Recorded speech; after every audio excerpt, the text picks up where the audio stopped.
Polaris Dawn returned to Earth, all kinds of hardware is on the move in Starbase, and SpaceX and the FAA continue to fight it out. I hope you're ready to get spicy in this week's Flame Trench.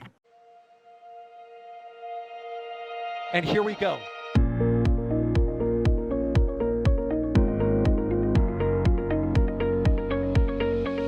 We have liftoff. Propulsion continues to be normal. RS-68 chamber pressure looks good. Following up. Roger, with planet. Water towers, fly! Yes! Tango down to nominal. Flight downside, SC off. Bring in, SC off. It's orange! R45! Oh my god! Oh my god! Decollage. Look at that. Put that in the big bag, 343 unfolds to go. Indeed. We rise together, back to the moon and beyond. The methane will be igniting in the flare, correct? Yikes. You dead? Sure. We don't need any more of these.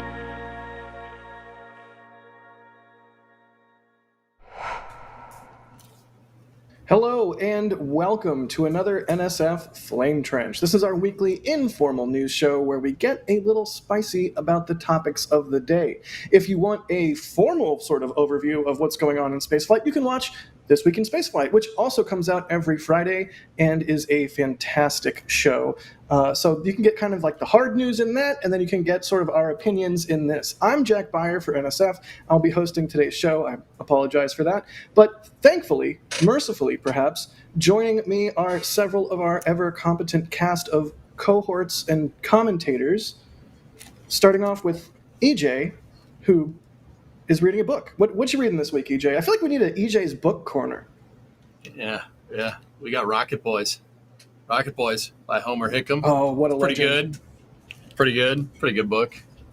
Yeah, I totally didn't pull that off my bookshelf. Like, that's not how that happened at all.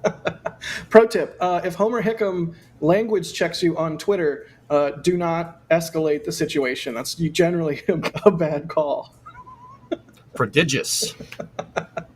Cool deal. Well, thanks for joining in, EJ. Also joining us this week is Max. Hi, Max. We're on the Flame Trench. Jack, we're on the Flame Trench. Hello and good. It is still afternoon here, so good afternoon, everybody. Yeah, first time on the Flame Trench, and I'm happy to be here. I'm happy you're here. The Max we're on the Flame Trench, for all of you who are not Max, is a joke that when you and I went to Rocket Lab in New Zealand, it was just like we were constantly awestruck by the beauty of everything, and it was just like, Max, we're in New Zealand. Jack, we're in New Zealand. Jack, we're in New Zealand. Every now and then it never got old. Yeah, no, every now and then I'll still text you. Like to this day, I'll text you, Max, we were in New Zealand. It was quite an experience. So yeah, you're on the Flame That is Trench. a true fact. Yes. Cool deal. Also joining us is Alejandro. Alex, how you doing, buddy? I'm not on the Flame Trench, I guess. I'm in the air with Super Heavy behind me. But yeah, I'm back home at the very least, so that's nice. Nice, back in Spain. Cool deal. Well, we have a lot to talk about this week. That's the intro for you. That's the sort of explanation of what we're going to do here. And, of course, I have to tell chat, hey, chat, hi. Hi, chat. If you have any questions, I'm sort of reading it as it goes by, but you can also just type at NASASpaceflight into chat there and ask your questions as we go through the topics of the day. All right, well, that's all the housekeeping. Let's get spicy. I guess this one isn't that... I mean, I guess it kind of is spicy because Polaris did return, and the plasma trail was quite spicy, right, Max? I mean, I guess. I mean, it's always spicy whenever a spacecraft comes back from orbit, right? Right. But early last Sunday on the 15th of September, Polaris Dawn came back to Earth and re-entered through the atmosphere to splash down off of the coast of Florida, off of the Dry Tortugas splashdown site, which was a brand new splashdown location as opposed to I think it was 3 already on the Gulf side and 3 or 4 on the Atlantic side. It was a brand new splashdown location, which they really needed, and it came in real handy because the weather on both coasts of Florida has been extra spicy and super questionable over the past few weeks. It's just that time of year here in Florida. But they came down, I believe splashdown was at around 3:30 a.m. or so, and Dee and I actually made a very long and very last-minute road trip all the way up here from Cape Canaveral all the way to Key West to try and go catch it, because that was, I believe, the only location in Florida where it was visible for a decent period of time. So wonderful to see the crew back. It never gets old seeing Crew Dragon streaking back through the atmosphere at night of all times, because the plasma trail sticks out like a sore thumb in contrast to the night sky. And I would honestly say it's more exciting to watch than a launch, because we've just become so spoiled here with the launch cadence down here in Florida. And just seeing a spacecraft re-enter over Florida, especially at night, is not something you see every day. I mean, the last time we saw this, I think, was when Crew 6 came back last year. And of course, they are able to re-enter during the daytime when the conditions allow it. But of course, that did not happen this time, and they were already on their limit of their consumables, because they were already on day 6 of what was supposed to be their 5-day mission, and they couldn't push. They couldn't push anymore. Right. But they are back home at long last. And here's the insanely great footage that both you and Dee captured of Resilience. It's just streaking through the atmosphere. I need to see this someday. I really need to see this with my own two eyes. That was so wild, because we both pulled up to our spot. We had like maybe 30 or 35 minutes to spare until we were going into entry interface, or they were going into entry interface. So we pulled up to our spot. We had a rough idea of where it was going to be just based off of a mapping we saw posted from Jonathan McDowell. Right. But when entry interface came, of course, we figured we were going to have to wait a few minutes, because we were toward the very end of the plasma trail, because of course we were very close to the splashdown location. But after like 3 or 4 minutes, we didn't see it. And Yeah, I was honestly... Can I spill some beans here? I'm going to spill some beans. Yeah. You actually posted in our back channel during our stream negative, it was something like negative views or something like that. Like basically telling us like, hey, I don't think we're going to be able to see it, which it was a gamble. You guys drove 6 hours on a gamble, which props to you for doing that. Not a lot of people would do something like that. But thankfully, as you can see on screen, your initial suspicions that you weren't going to be able to see it proved wrong. I'm so glad for that. Yeah, because entry interface usually lasts around 7 to 9 minutes, usually around the 8-minute mark. And we were like 6.5, 7 minutes in, and we didn't see anything. So I figured, like, that's it. Like, we're not going to see anything at all. Like, whether it's either too low on the horizon or the plasma trail died off, like, well before we were able to see it. Right. And so I had my head just like looking down. I wasn't even prepped for it. And then Dee just like looks up and says, "There it is!"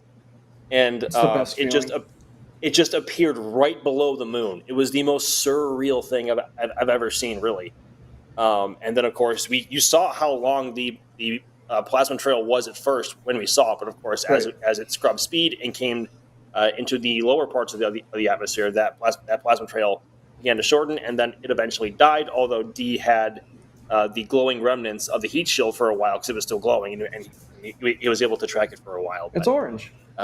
It's orange. I believe these we're cycling through some photos from Snap. That's John Krause of the Polaris program, friend of the show, overall good human.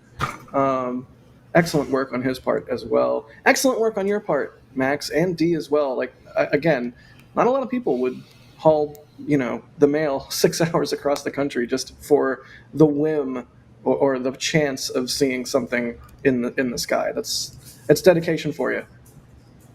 Yeah, and there was absolutely no guarantee that we were going to see anything in the first place, because we had only guesstimations of what we were going to see, when we were going to see it, like where it was going to be in the sky. Like, we had nothing, we had no solid plan. It was just point a camera, try to find it, see if it'll make itself apparent and visible. Yeah, sometimes that's all you can do. Thankfully it did. Mm-hmm. Excellent. So with Polaris splashdown and all of their science objectives complete, they did a cool thing. I'm curious what you think about this, Max. They went back to 39A and sort of did a walk around the pad to see, the spot that they had launched from a week prior. It's pretty nifty. It must be one of the most eerie feelings going back to the launch pad you had just lifted off from just days prior, and there being and the rocket isn't there. The rocket is not there. Your spacecraft is not there. The pad's probably a little bit torn up and a little bit burnt, as it normally does after launches, in particular after Falcon Heavy. But they did, and they went back, and it was. I think they also had an interview. I cannot remember the chap's name with NBC. Forgive me. Lester Holt. They also had Yes, they had an interview with him over. I think it was either at the SLF or it was at the pad. But either way, just going there on an off day when nothing's really happening, other than maybe pad conversion activities, when a rocket isn't there, probably has to be like one of the most eerie sights, maybe. Yeah, it's pretty nifty. All kinds of cool stuff on Polaris. Again, a whole bunch of science. I'm sure that they're going to need to take the time to analyze, and we'll learn the results from all of the different experiments they did. But also, this fascinating violin performance, which you can learn more about if you watch Twist this week. I learned from watching Twist that they had to shorten the bow in order for Sarah Gillis to be able to play the violin inside the Dragon capsule. That's pretty nifty. But yeah, obviously we're all very, very happy that Polaris Dawn seemingly went off without a hitch, and the crew is safe back on Earth, and now they can analyze all of the things that they learned and figure out what's going on with Polaris 2 Polaris 2 Dawn. Polaris. I guess it's 2? called Polaris 2 right now. I think Right. that's probably the most fair way to put it. But that right now, I guess, is the biggest question mark: is what's in store for Polaris 2? Like, is it going to be just a higher altitude in orbit, or are they actually going to try to go to Hubble? Or I don't know. Like, there's so many question marks and so many cool things that they could do, because the opportunities are almost endless at this point. Right. We're going to table that because I want to go around the horn and ask everyone what they think Polaris 2 will be. But here on screen, you can see we raised, and our community raised, $13,275 dues for St. Jude's and the St. Jude Children's Research Hospital to end childhood cancer, which is amazing. So thank you so much to our community for helping us do that. A train noise? Is it the hype train? I don't know what that is. Forgot about those noises. Yeah, I forgot Kevin could do that. Oh God. But for real, thank you everybody for contributing. It's truly a good cause, and not only that, the people who help support our channel, separate from this, allow us to do cool things like send Max and D on wild. Is it a wild goose hunt or is it a wild dragon hunt? I don't know. Either way, I'd call it dragon hunting, probably. yeah.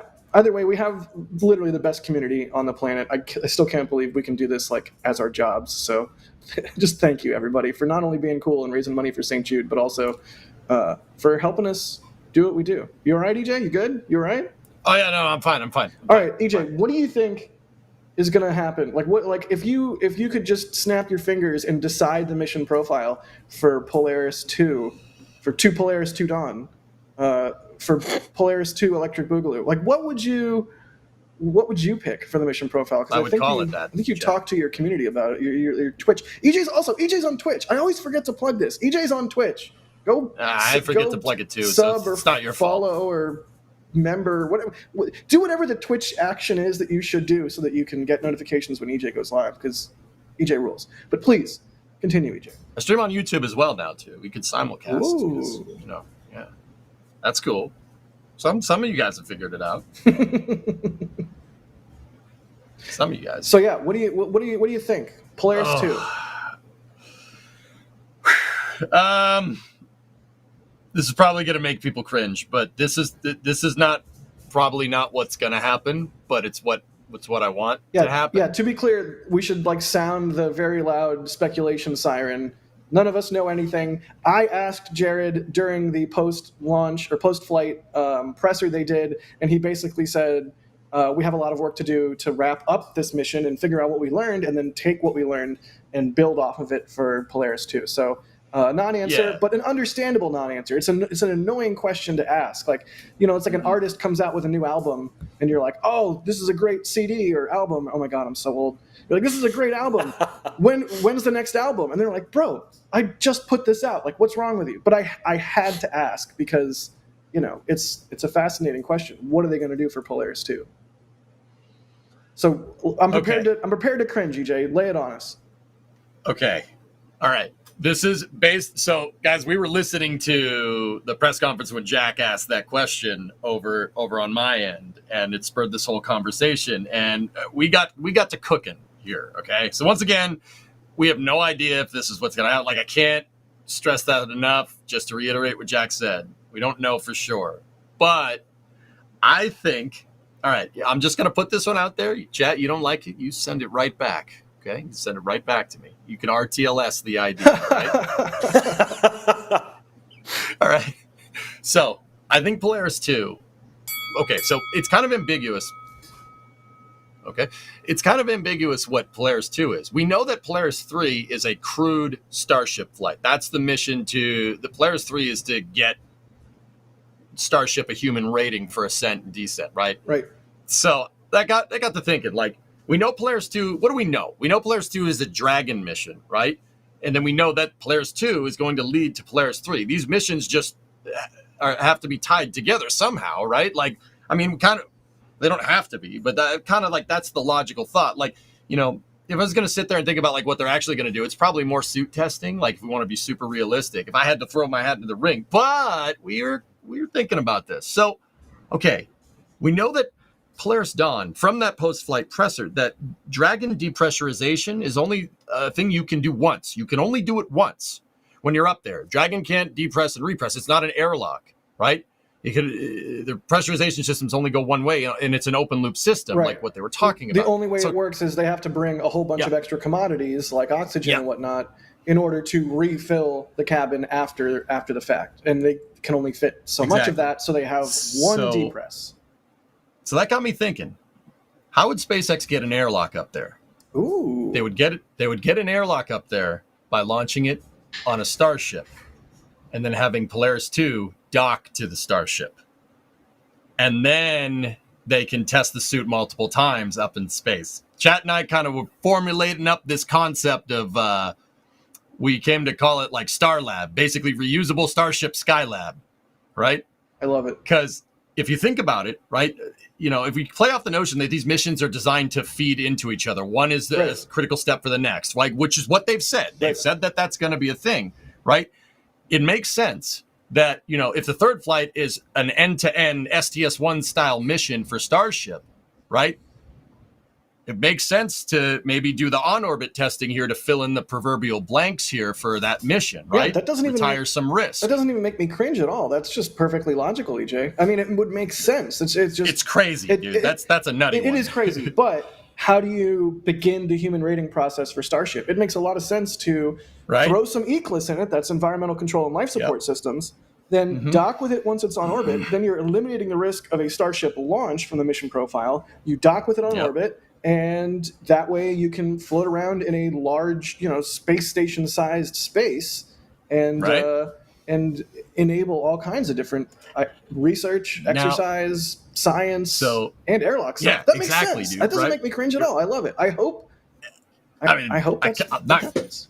I'm hitting the hopium, but I really, really think that that's what they're going to do. And it is a crazy idea, right? It's like, if I had to weigh in on it, it's probably more suit testing. They're probably going to go fully outside the capsule, which, don't get me wrong, that would be super, super cool as well. Yeah, some kind of MMU, like, like a mobile, or what was it, manned mobility unit, where it's like a little backpack and they can like jet around. That would be sick. I was going to say, but you're not going to fit that outside of a Dragon. Right. That's the thing. You're not fitting that out of there. You'd have to launch that up on Starship and then dock with Starship. That makes a lot of sense, CJ. And here's another one, guys. Just one more tidbit of information for my theory here. I said if they're going to do something like this, you're going to want to see some parts that aren't just kind of the regular Starship rings being moved around Boca, right? You're gonna need to see at Starbase. You're probably going to need to look for a variant of a ship that's different than everything else. Oh God! Oh God! What if it's 26? What if it's 26? Oh God! Modern day Skylab. Oh God! Yeah, what if that's what I'm saying. That's what I'm saying. On a stream operated by Oh my God, that's genius. Did we say ship 26? Oh no! Kevin, we said ship 26. Nobody said that. Huh. I think I heard ship 26. EJ, were you leading us there, or did I just jump there?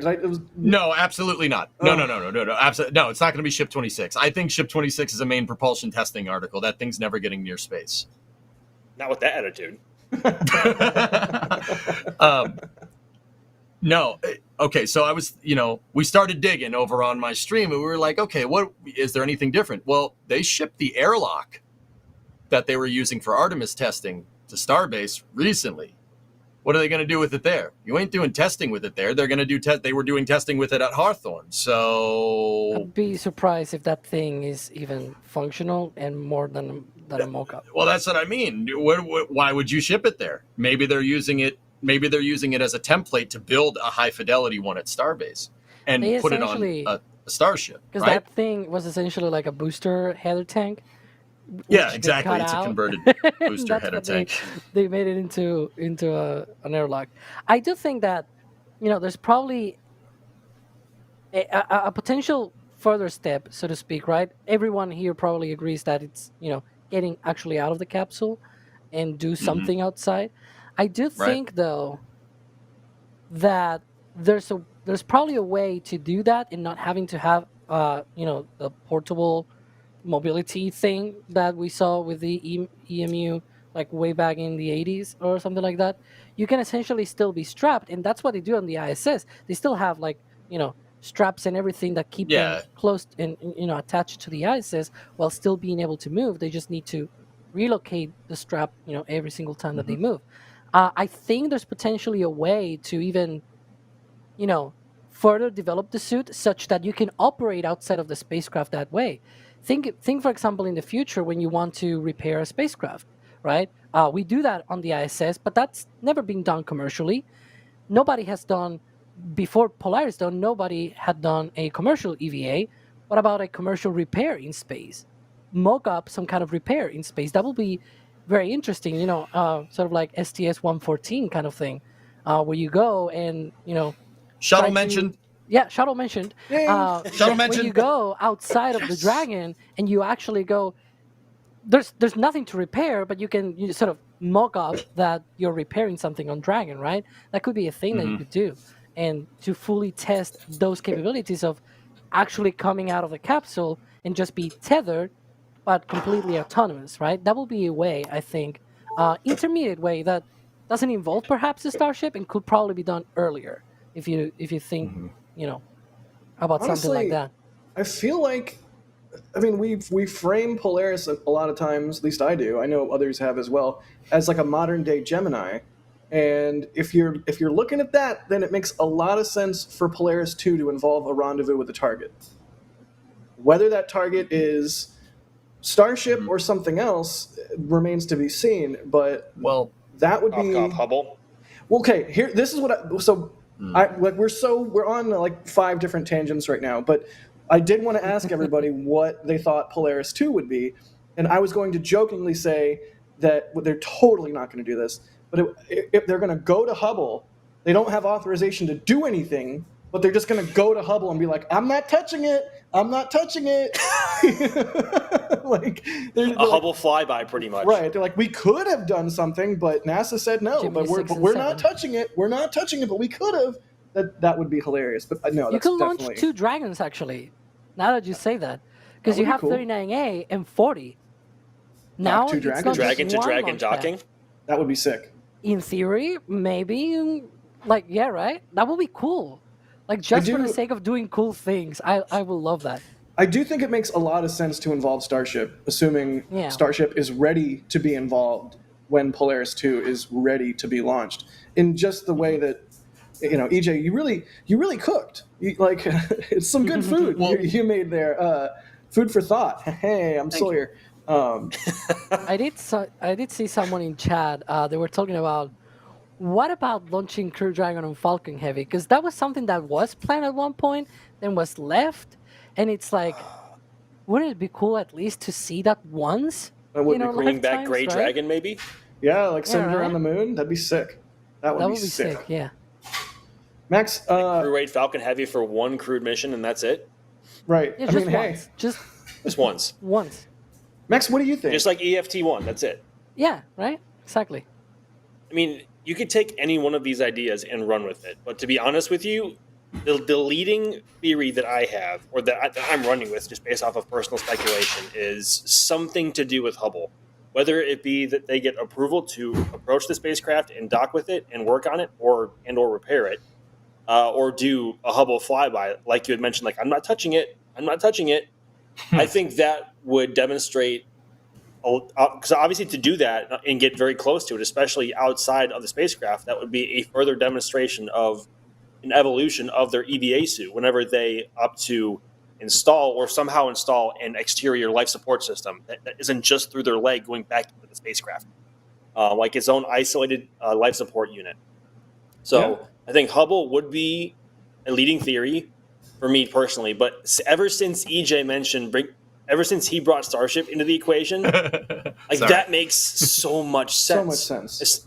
But I really hope that if they do that, I hope it's at like a stupid high altitude, like, I don't know, 1,000 miles or like 500 or like somewhere between 500 and 1,000 miles in altitude in orbit, just to demonstrate both spacecraft's abilities to raise and lower their apogees.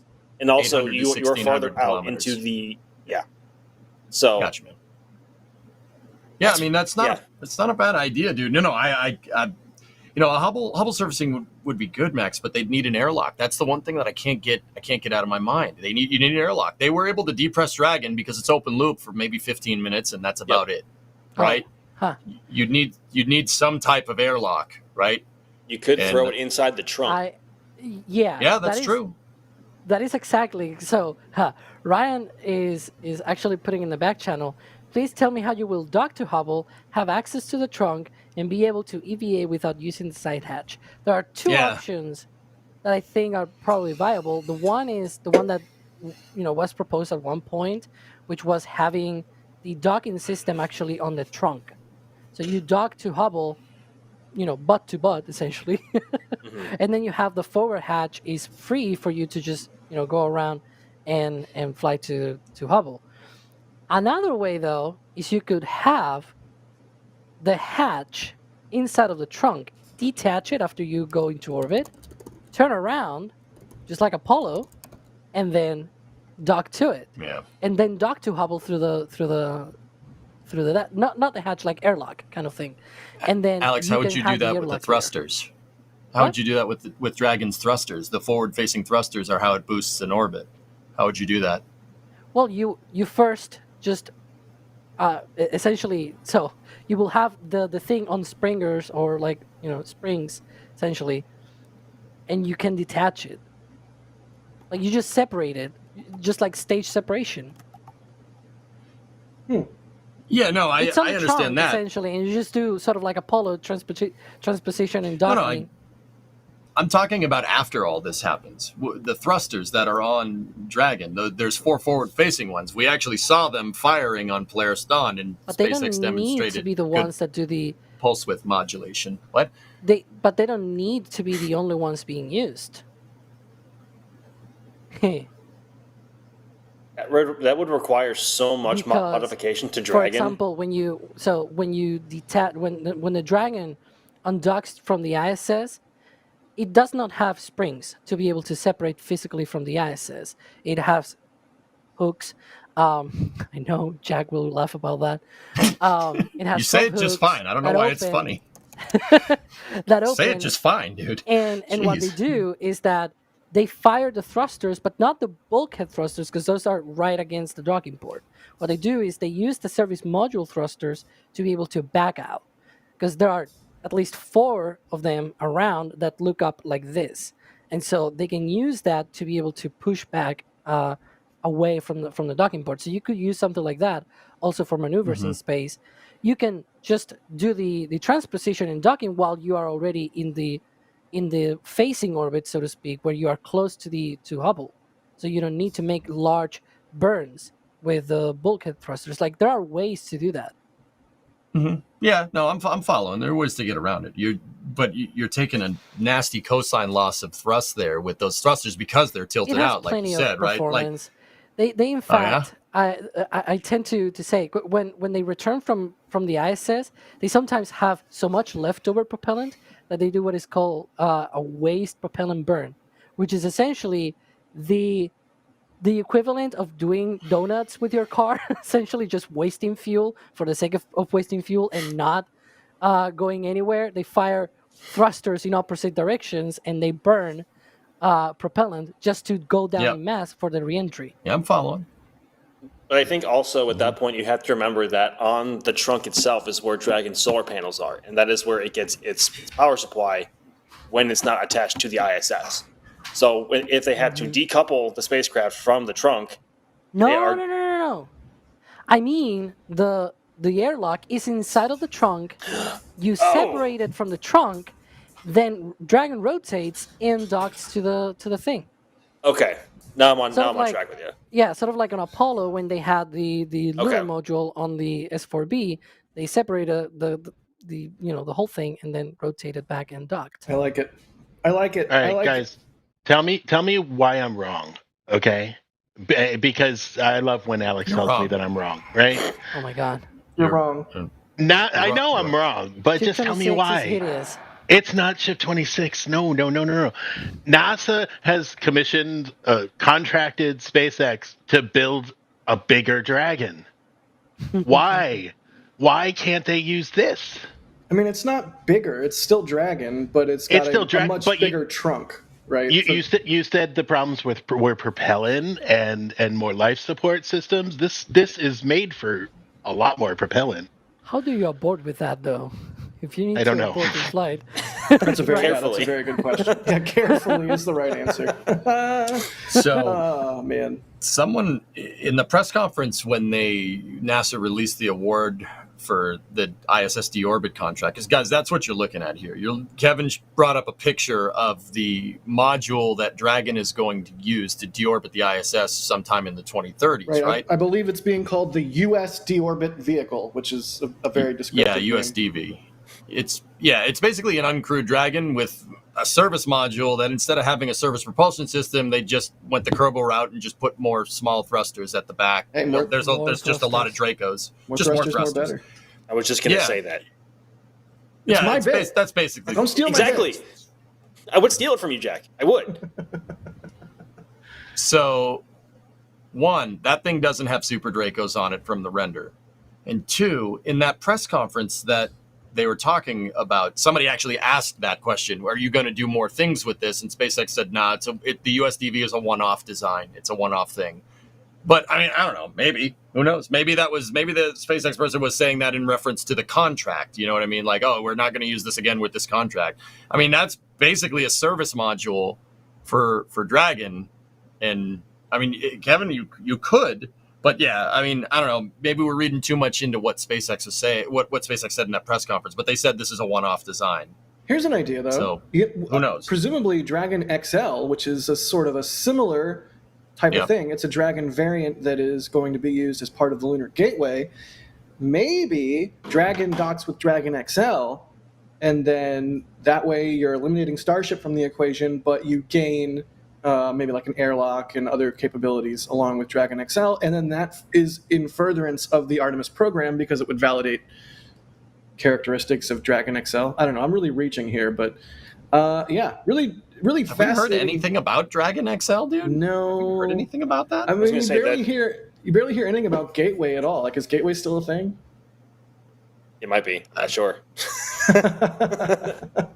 It's like Dragon XL. Dude, we will probably be lucky if it ever flies, or if we ever see it fly. Right. Dude, I just thought of a complete tangent here. Do it.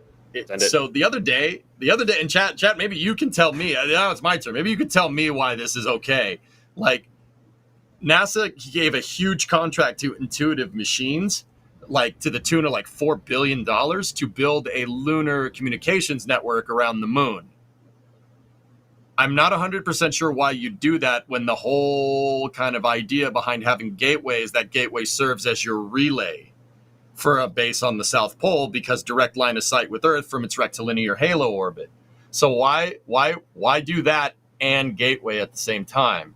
It's just kind of interesting because we did hear a little while back that the power and propulsion element and the habitation and logistics outpost are overweight, not doing well. Yeah.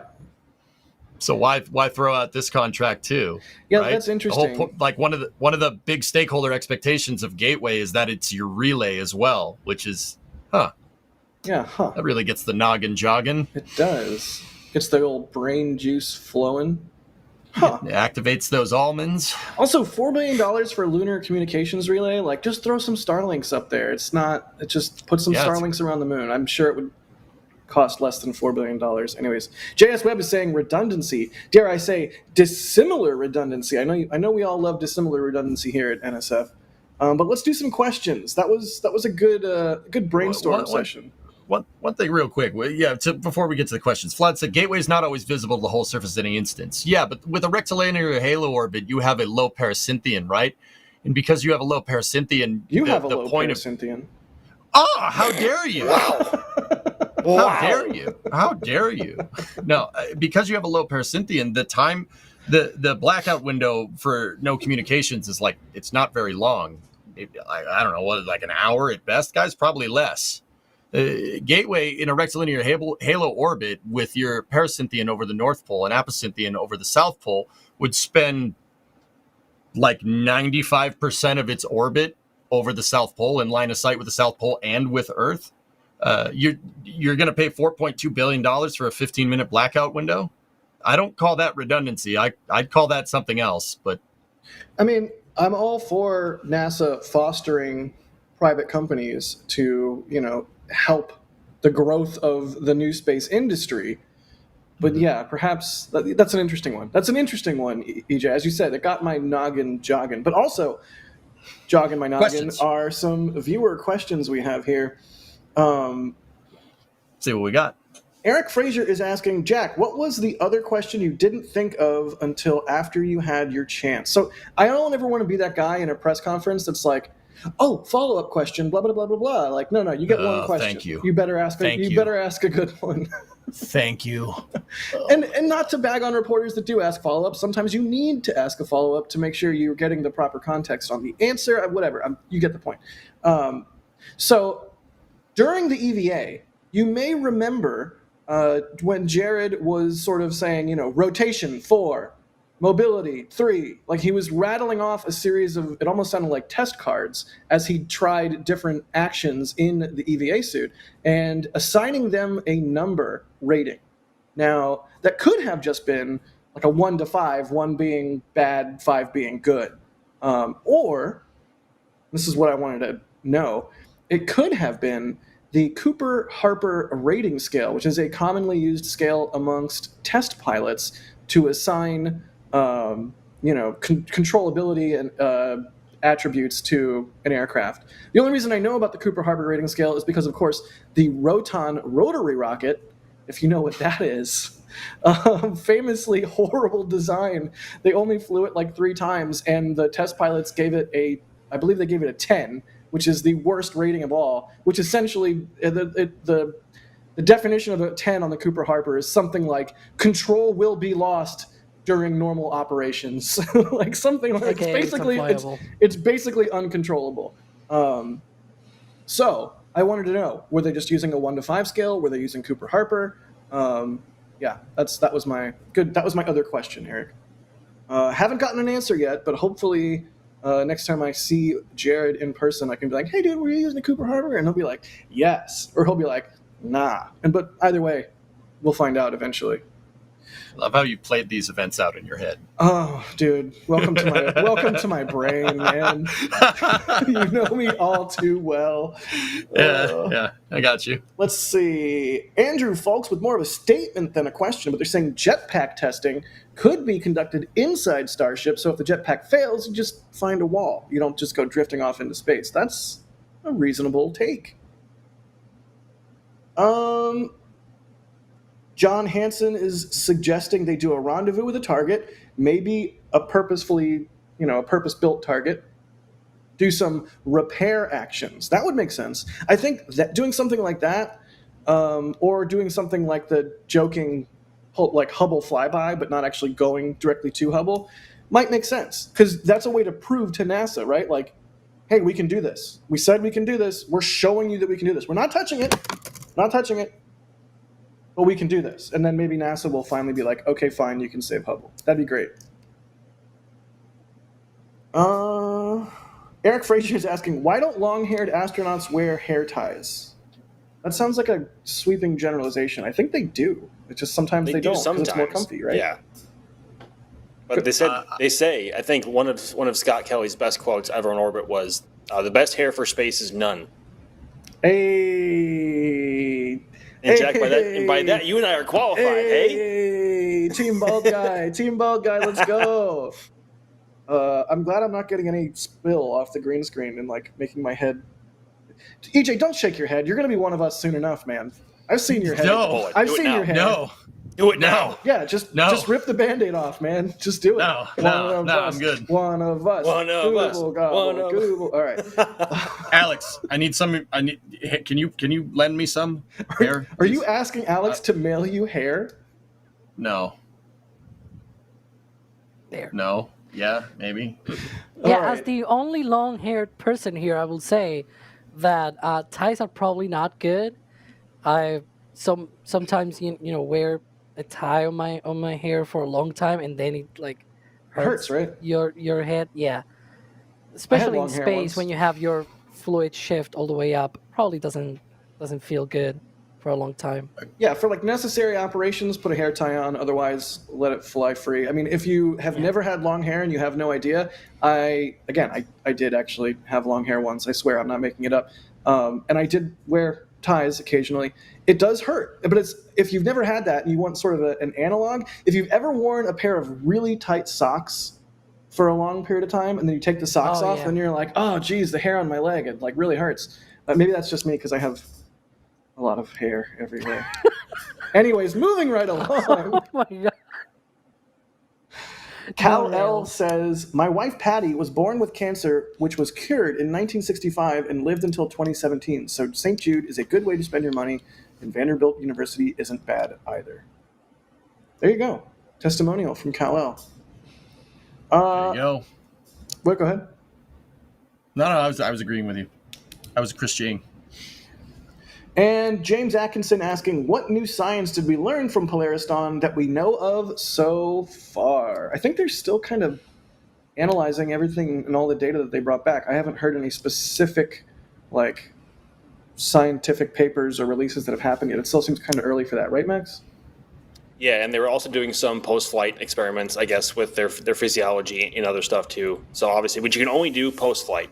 It's just like when Scott Kelly and his brother Mark were doing the twin near in space project, where Scott was on the ISS for almost a year, and of course Mark was back on Earth for a year. And so after a year, they wanted to compare their biology. They especially wanted to compare the nerve in the back of their eye, because in spaceflight your eyesight can deteriorate a little bit because that nerve will swell. Right. But it's a bunch of small things like that. I'm not exactly sure what experiments they're running right now, because I don't think they've been talking about it much. But they might once they have the results, but I'm not sure. Yeah, one of the things was they brought an ultrasound and they checked their airway to make sure, airway assessment is one of the first parts of triaging somebody who's hurt. Are you okay, EJ? No, that was what they did. Painful. They did the thing you're describing. That doesn't look very comfortable. No, it does not. But my point is they did an ultrasound of their airway before flight. They did it during flight, and to Max's point, they're going to do that same test after flight and compare all the data and everything. So we're definitely going to keep our eyes out for more data coming down from Polaris Dawn's flight. My nose is super itchy now after that thought. Jeez. No, not me typing this time, chat. Not me. I'm sitting over here. I bet it's Kevin. Kevin has the world's loudest keyboard ever. I blame Kevin. Chat, yell at Kevin. While I thank you all for the support, Stillwind becoming a PadRat member, Fur Mint becoming a PadRat member, Jamie Newen becoming a Red Team member. Wow, Chaos Coordinator becoming a Launch Director. That's one of the higher levels of support. I say it every stream. I need to say it every stream because the membership program is integral to us doing what we do here, whether that's Max and D driving to the middle of nowhere to hopefully catch a dragon, or operations here in Starbase, operations at the Cape, what have you. So yeah, thank you so much. Jack, it wasn't me. It was. I had to unmute myself in 3 places just to be able to talk to you. It wasn't me. All right, wait, okay, I'm going to type something. We're going to listen. This is a live test. This is really good TV. Here we go. I'm going to type. There. I typed, I hate you, Kevin. I didn't hear that. All right, it's not me. Not me. I'm cleared. But it's still your fault, Jack. It's still your fault. Well, I'll Max, take we this. can't hear it because we're not hearing the beam. Never mind. It's still his fault. It's always Jack's fault. Yeah, that's fair. That's fair. I'm with you. Jeez. I'm sorry, guys. I really blew it this time. You love me, Jack. I do. I'm your favorite person at NSF. Can I go back? No, my favorite people at NSF are our members who support us. Oh, okay. I'll be your second favorite. The coolest job in the world, and it's only thanks to people supporting us. I mean, the YouTube algorithm can do who knows what with videos, no matter how good they are, no matter how much work we put into them. So, yeah, the membership program is like the bedrock of everything that we do. So Chris K becoming a PadRat member, thank you. Chad becoming a Red Team member. Revhead becoming a launch director. Wow, 2 launch directors in one stream. Bo Nilsson, Red Team. TJ's 3D Store, PadRat. Mr. One Wolf, gifting 5 Red Team memberships. If you've got a gifted membership, be sure to thank Mr. One Wolf there. And whatever level you're coming in at, you get all kinds of different perks. At Capcom level and above, you get access to Discord, which also gives you access to our pre-show and post-show for the Flame Trench, plus, of course, the entire Discord, which is amazing. Hey, Jack. William Foss, thanks for the super chat. They say hello. Musical Wolves, thank you for the super chat. They're asking, if the heat shield was made of bacon, how cooked would it be? Would you eat that bacon? No. Very. I wouldn't. It'd be very cooked. There's actually a relatively scientific paper about this. It's in a book called What If by Randall Munro. The guy that does XKCD guy, right? Yeah, read What If. They talk about this exact thing. Long story short, ablative meat shield. I love it. Wow. I have a new book on my reading list. Thank you. What If? It's a great no, book. I don't think the off-gassing from the underlying Pica X material would be very good for flavor of bacon. I think the only bacon that could possibly taste worse than that would be D's bacon that he made in the microwave. So, yeah, don't eat it. Ouch. Yeah. Ouch. That just happened. Wait, that was from a microwave? They made bacon in the microwave against my protestations on the bacon live stream that we did for members. Yet another thing you get access to if you're members, or the driving stream you did while you were driving down to Key West. But yes, they burned a lot of bacon, including in the microwave. Jeez. Vince, wow, with a $50 super chat. Thank you so much, Vince. They say it was great meeting Jack at the launch site this afternoon this is Vince! It's Vince! It was great meeting Jack at the launch site this afternoon after Ship 30 rollout. Thanks for all you do. Yeah, no, Vince. I was like driving along, following the procession there on Highway 4, and I Was it a funeral? hopped out of my car at one point to take some photos while it was going down the highway, and there was some people off to the side of the road, and one of the guys goes, "Hey, are you Jack Byer?" And I was like, "Yes. Find me at the launch site, and I'll give you a patch." So Vince got a patch and a handshake, and thank you so much, Vince, for watching. That's really cool. We really appreciate you. Like I said in person, we appreciate all the people who watch our stuff because we really do have the coolest job ever, and we can't do it without all of you. Luke, grabbing a Max print from the store. 2 of them. Max? Which ones? Which ones? I want to see. I don't know. Let's see if they show up on stream here. I don't see them popping up. They say, love you guys and keep up the amazing coverage. These are prints 5 and 6 for me. Now I can't wait to have them on the wall. That's amazing. Nice. Thank you so much, Luke.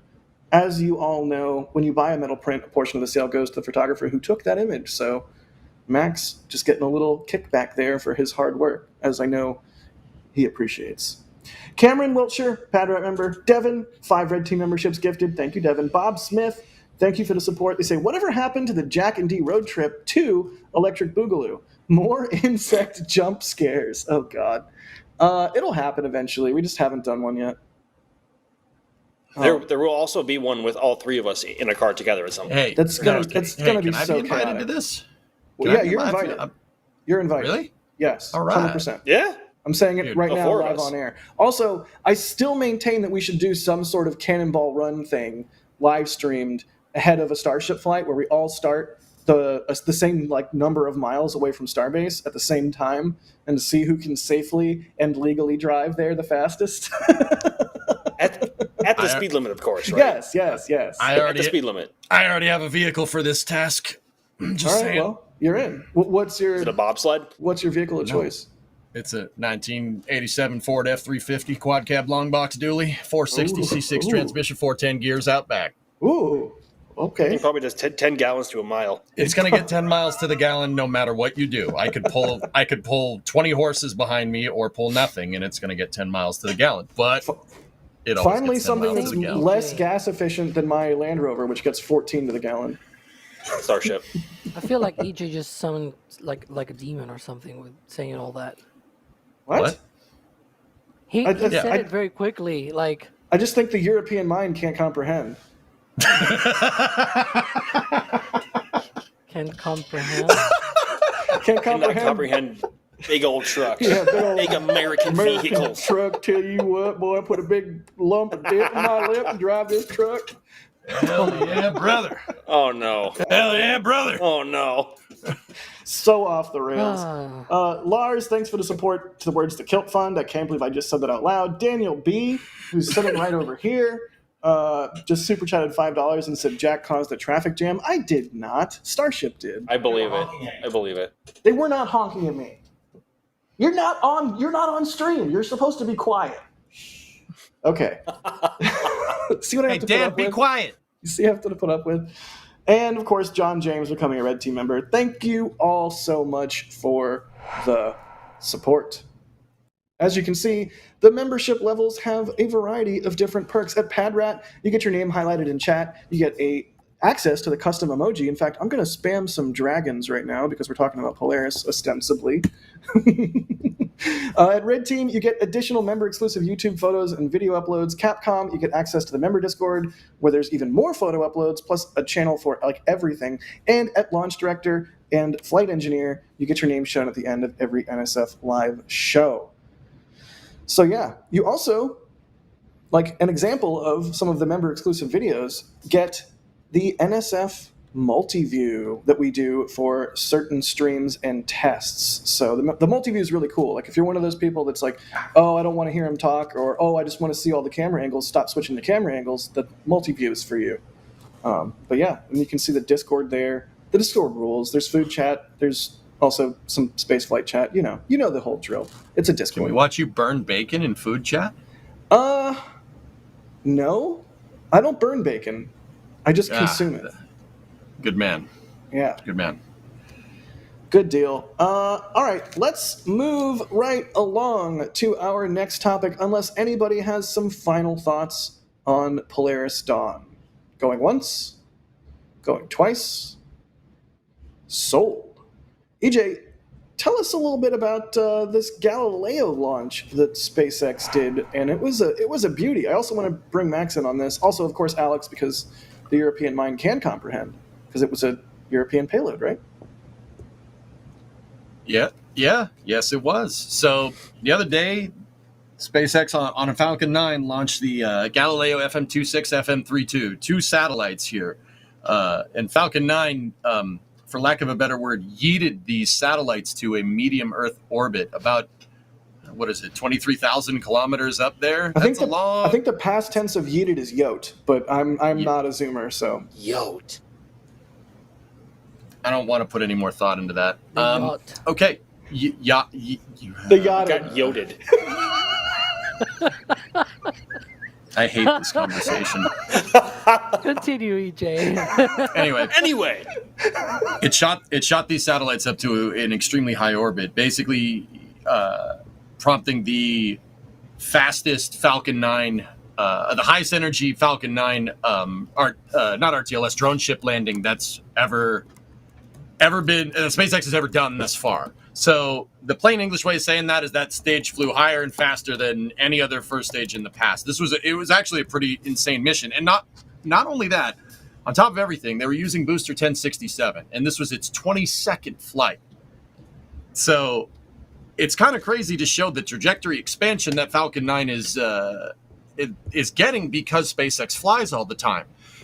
For example, they launched these Galileo. They launched a pair of these Galileo satellites last year, and they had to expend the booster because they weren't sure if it was going to come back. But because you fly more, they have much more confidence and understanding of what Falcon 9, what makes it unhappy and what makes it happy, so to speak, right? So that this one was actually able to come back down and land. It's pretty much showing the robustness of flying all the time. You're expanding your trajectory envelope. The more you understand the vehicle, you're going to understand it better with more flight time, and you're going to be able to do crazy stuff like this. It's pretty crazy. That thing. We have the numbers. I don't have the numbers off the top of my head. I have to look at the cue card. Give me 1 second. I mean, just as you do that, yep. it just is. It's refreshing to see that Falcon 9 continues to expand its envelope. Like a lot of times, I think it's easy to sort of chalk Falcon 9 in your head up as like it's finished, it's done, it's Block 5. They're launching at a high rate. All focused now on Starship, and it's like not really. I mean, they're still innovating with Falcon 9 and figuring out every last little bit of performance they can wring out of this thing, which is really great to see. It's wild. This thing reached a top speed of 8750 kilometers an hour. That's fast. That's cooking. What is a kilometer though? I don't know. I have no idea what that means. Our American minds couldn't comprehend it probably. 2/3 of a mile. I can go on. Fractions. I understand those. Yeah. So anyway, Alex and I were talking about this in the pre-show, and Alex had actually brought up a sweet point. This mission was at a high inclination. It was what was it, Alex? 54? 55.6, I think. 55.4. Yep. Yeah, that's looking at the spreadsheet. That's crazy. Now, why is that crazy? Long story short, when you're trying to go to a higher inclination, you're going to get more relative. You're going to get less relative speed because part of the rocket's ascent is combating the Earth's rotation, right? As opposed to if you're launching like straight due east, you're going to get a free velocity gain imparted on your vehicle because Earth bulges at the center. It's like a giant floating jello mold of iron and nickel, and we're on the crust, but it bulges at the center because we're spinning, right? So if you launch closer to the equator, right, you're going to get, it actually will take you less delta V here, right? Now, if we're just going off relative speed here, because that rocket had to fight Earth's spin because it was going northeast for the most part instead of just straight east, that gave us that's part of the reason why that booster went the fastest. Yeah. Now, Alex, what was the fastest one before this? Yeah, so the reason why this happens is because the speed that you see there on the bottom from SpaceX is relative to the launch site, which means it depends, it varies with the inclination, right? If you go more north or south, the differences in speed are different. So for example, for GTO missions, which go straight east, you see sometimes, MECO speeds, speeds at main engine cutoff, which are like closer to 8,300 kilometers per hour and things like that. But those, again, those have the extra difference there because it's a relative velocity from the launch site and whatnot. So anyways, going back to what you asked, what was the fastest? For Falcon 9, I believe this one was the fastest. However, it is not the fastest that any booster has re-entered. That goes back to the center course of Falcon Heavy for Arabsat 6A and for STP-2. Those two missions, they stage at 10,730 kilometers per hour for Arabsat 6A and 11,080 kilometers per hour for STP-2. Those were the highest sort of velocities that they went with a booster, any type of booster related with Falcon. And in that case, were Falcon Heavy center course. For Arabsat, they did successfully land the booster. And for STP-2, well, it was such a high energy reentry that, the TVC got broken and everything, essentially the gimbaling of the center engine, and it got stuck. And so it was not able to land properly. That being said, though, those reentries were able to have a longer reentry burn on the center core precisely because it's Falcon Heavy. And so you use more of the boosters, side boosters, and the center core can just reserve more of that propellant. In the case of this booster, which is right now doing the entry burn on the replay, I timed it so very well. That was perfect. Exactly, right? That re-entry burn, it was not the shortest, but it was on the shorter end, right? And the landing burn was also on the shorter end. So, it's one of these things where it's like they need to push the envelope, right? They need to be able to see how much they can get out of the booster. One thing that I tried to ask to, I think it was Kiko Donchev on X, and unfortunately I did not get an answer, was like, would you guys do something like this for Starlink on the regular, or does the extra heating not compensate? Because if you can put a bit more extra, payloads on, maybe a couple of Starlinks, maybe that closes the case and things like that. I don't know. It will be a very great question to have answered. Unfortunately, I did not get that answered. But it will be cool to know what else they may do based on what they have learned from this. Mm-hmm. I mean, that's part of the reason, just for, a primer for maybe the uninitiated out there. A trajectory like this from Falcon 9 was not something that you could fly even a year ago. But the reason why SpaceX is proving out and pushing the envelope with Falcon 9 is just because of the sheer amount of launches that they had. Falcon 9 they're already past 91 missions this year. They did 96 last year in total. They're going to go into the three figures for missions this year because they've been able to scale Falcon 9, right? And because of that, they have tons of flight data. And flight data is the best way of validating what you made. And does it work? Well, yeah, here's some pretty dang good evidence that it works really well. And from there, you can kind of figure out where to push the envelope. That's also part of the reason why Falcon 9 returned to flight so quickly, even though it's having, mishaps, with that pressure transducer on the second stage a couple months ago, and then 1062, RIP, 1062's little choppy landing there. But they were able to just come right back because they have landed. A ton of it. Yeah, they landed. Go. You also time it well. Yep, there you go. Yeah, see, we're just going to pretend like we did that on purpose, right, Alex? Uh-huh, yeah. Let's try that. No, yeah. No, we timed that. We did that perfect. Mm-hmm. Obviously. That's part of the reason why I can fly so much, and why you could push the envelope like this. This was an unheard of mission. SpaceX ran a similar Galileo mission last year, and earlier this year. Was this? I can't even keep track of all the There's launches been myself, so many launches that it feels like it was last year, but it's in April, like not even 5 months. Oh my gosh. Less than a year ago. Wow. Okay. It might as well have been an eternity ago in SpaceX time, right? But yeah, that's crazy. That was an expendable mission earlier this year. That's even crazier. Like, okay. All right. And it's funny because the satellites were deployed into a slightly higher energetic orbit than the other two, which were flown on an expendable booster.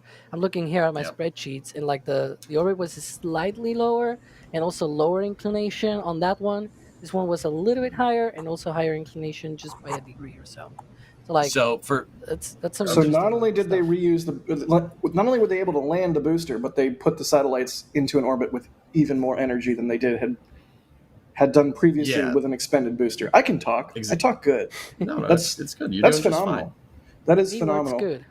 Also, SpaceX hasn't really said how, but so the reason why they were able to get this much more performance out of the booster was because they said that they made some mass savings in certain areas of the booster.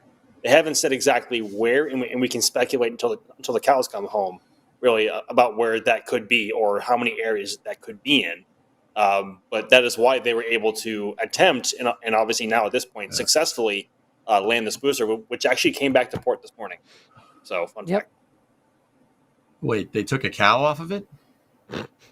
Sure, we'll go with that. Max, this is a fantastic image that you shot on your birthday, no less. So, chat, let me get some belated happy birthdays for Max in chat. No singing, though. We're definitely not going to be singing. Sorry, Max. We love you, but we don't love you that much. I'm glad. I'm good. Oh, good. I love you too, Jack. But I don't like being sung happy birthday to anyway, so it works out.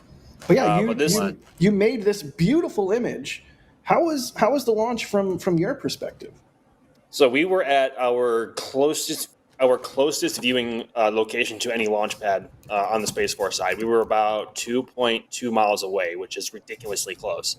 On a map, it may seem kind of far, and also like to your eyes, it may seem kind of far, but like that's ridiculously close to any launch vehicle, especially a Falcon 9 size and capability. And for the most part, the day had pretty good weather. Of course, we had cameras set up at noon or 1 o'clock earlier that afternoon. But then some clouds came in toward launch, and there was this massive shelf cloud that was building out over Orlando and working its way over. Like its size was to a point where we were thinking, like, that looks kind of like like the cloud that emerges from a volcanic eruption. Like, that's how big and how like eerie it was looking. It was coming right over us. But towards the end, the sun was just getting low enough, and there was like an area on the side of the cloud that just gave enough room for the sun. And we got some light on the pad at about T-minus 3 minutes, which stuck around, which gave some amazing light on the pad. And it was just absolute eye candy. And then that also made the conditions for our cameras on the pad like that much better. I think this is probably a top 5 mission just in terms of visuals that I've seen so far. And it was on your birthday too, which is amazing. Yeah, it was on my birthday. I'm getting old. As a photographer, I don't know if you would agree with me, but I think the very best lighting, or my favorite lighting, is storm lighting. Like when you get that golden hour storm light, it looks so good. As you can see here in this print from Max of the launch. I mean, come on. He was out there working on his birthday. This is a fantastic print. It can be printed directly on metal and easy to hang on your wall. Looks really good. Doesn't need a frame. Whole 9 yards. Show Max some love. And consider hopping over to the store and picking up this bad boy. What, Kevin, can you look at the left side of that picture, please? Oh, God. Oh, no. No. EJ, no. No, don't do that. I was just going to say, those are really nice radomes. They are nice radomes. I do love a good radome. Yeah. Don't go there. What did you guys think I was going to do? EJ was always there? So yeah, Falcon... EJ things? What is that? Falcon 9 exploring new envelope trajectory. I don't even... You threw me way off with that, EJ. I don't even know. But the mission was launching a pair of Galileo satellites for Europe. And if you don't know what Galileo is, that's basically Europe's GPS. That's their global positioning system, independent of of the US's GPS system. But Alex, how does it make you feel that y'all had to launch your positioning satellites on an American rocket? Does that make you feel good? Does that make you feel happy inside?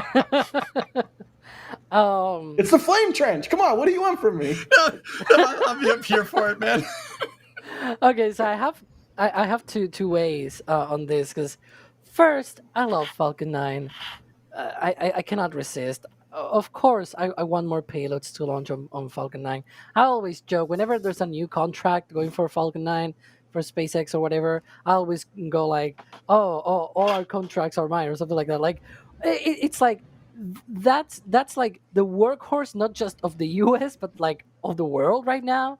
If you want to launch a payload and launch it like as soon as possible, Falcon 9 is probably your rocket. And so I'm not going to say, oh, this is so bad, right? But as a European, of course, I will say that, boy, are we screwed, right? Because right now, even though Ariane 6 launched already and, it debuted and it did things up in space and whatnot, it did not deorbit, though, which is probably a problem. But it's like, it's going to take so much time just to bring that operational, like actually ramping up the cadence of that and being able to, launch it, all of the payloads that it has, because it has a bunch of not just government payloads, but also like Amazon, Kuiper satellites and whatnot. There's a ton of missions that it needs to clear out. If you want to launch something right now, and for whatever reason you want to launch it on Ariane 6, that option, but cool. It's not a rocket that is ready to go anytime soon, And these payloads, these Galileo satellites, were originally supposed to launch. Well, the first two that SpaceX launched earlier in the year, those were supposed to launch on a Soyuz, but then, well, we all know what happened. And so ESA just changed those and said, oh, we'll launch it on Ariane 6, and then Ariane 6 took a long time to get online. Anyways, this is not the first time it happened. This is not like, it's not just Galileo. We saw, what's it called? Euclid, the space telescope. And then later this year, we're going to have Hera. That's why I told you, Kevin, to bring that up. Maybe if you scroll back, like down a little bit, you may be seeing that. That'll be next next to Europa Clipper. It's essentially on the same week of Europa Clipper. That's 2 interplanetary missions by SpaceX in the same week, by the way. But one of them is by the European Space Agency, going to the same double asteroid that NASA sent DART to. So that spacecraft would essentially just see the aftermath, what happened after. But that's an European Space Agency payload, and Euclid, Hera, and then also you have what was it called? Earth Care. It's super complicated to come up with these names, to be honest. But there's a bunch of payloads from ESA or from Europe in general that had to jump boats and just go to Falcon because of that. Well, to be honest, yes, SpainSat, but those were contracted a long time ago, actually, and it's not the first Spanish satellite that SpaceX launched. In fact, fun fact here, Tintin A and B, you remember they were launched with PATH? Yep. That was a military Spanish satellite. So, yeah, the main payload was a Spanish military satellite, and then Tintin A and B were sort of like ride-sharing on that mission. Why does Spain even need a military? I mean, you got the world police right here. Yeah, right? It's just in case we need to fight back the British again. But we know our lesson. We just dumped the tea in the harbor, and that's just put the tea in the harbor. All the tea straight in the harbor. Straight into the harbor. Yeah, instant win. It's the most OP strategy. All right, we're seeing eye to eye on this. This is good. Welcome to the Flame Trench, everybody. Cool. Do we have any we had a question from Matrix earlier asking how the reentry velocity for this Falcon 9 compared to the Falcon Heavy center cores. We already kind of talked about that. Let me see if we have any more Galileo related questions. Actually, I have one for Alex regarding Ariane 6.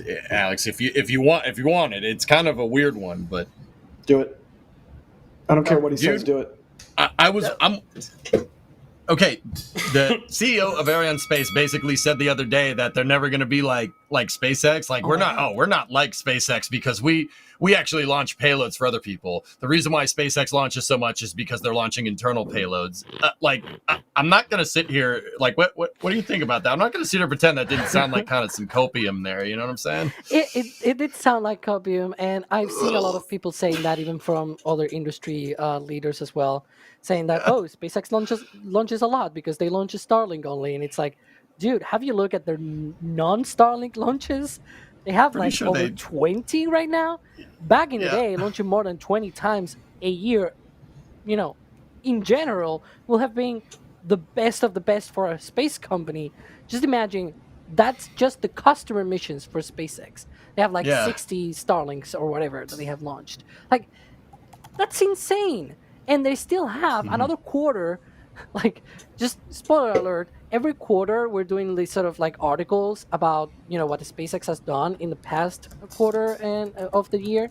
I'm writing the one that we're going to be publishing essentially at the end of September, because that's the end of third quarter.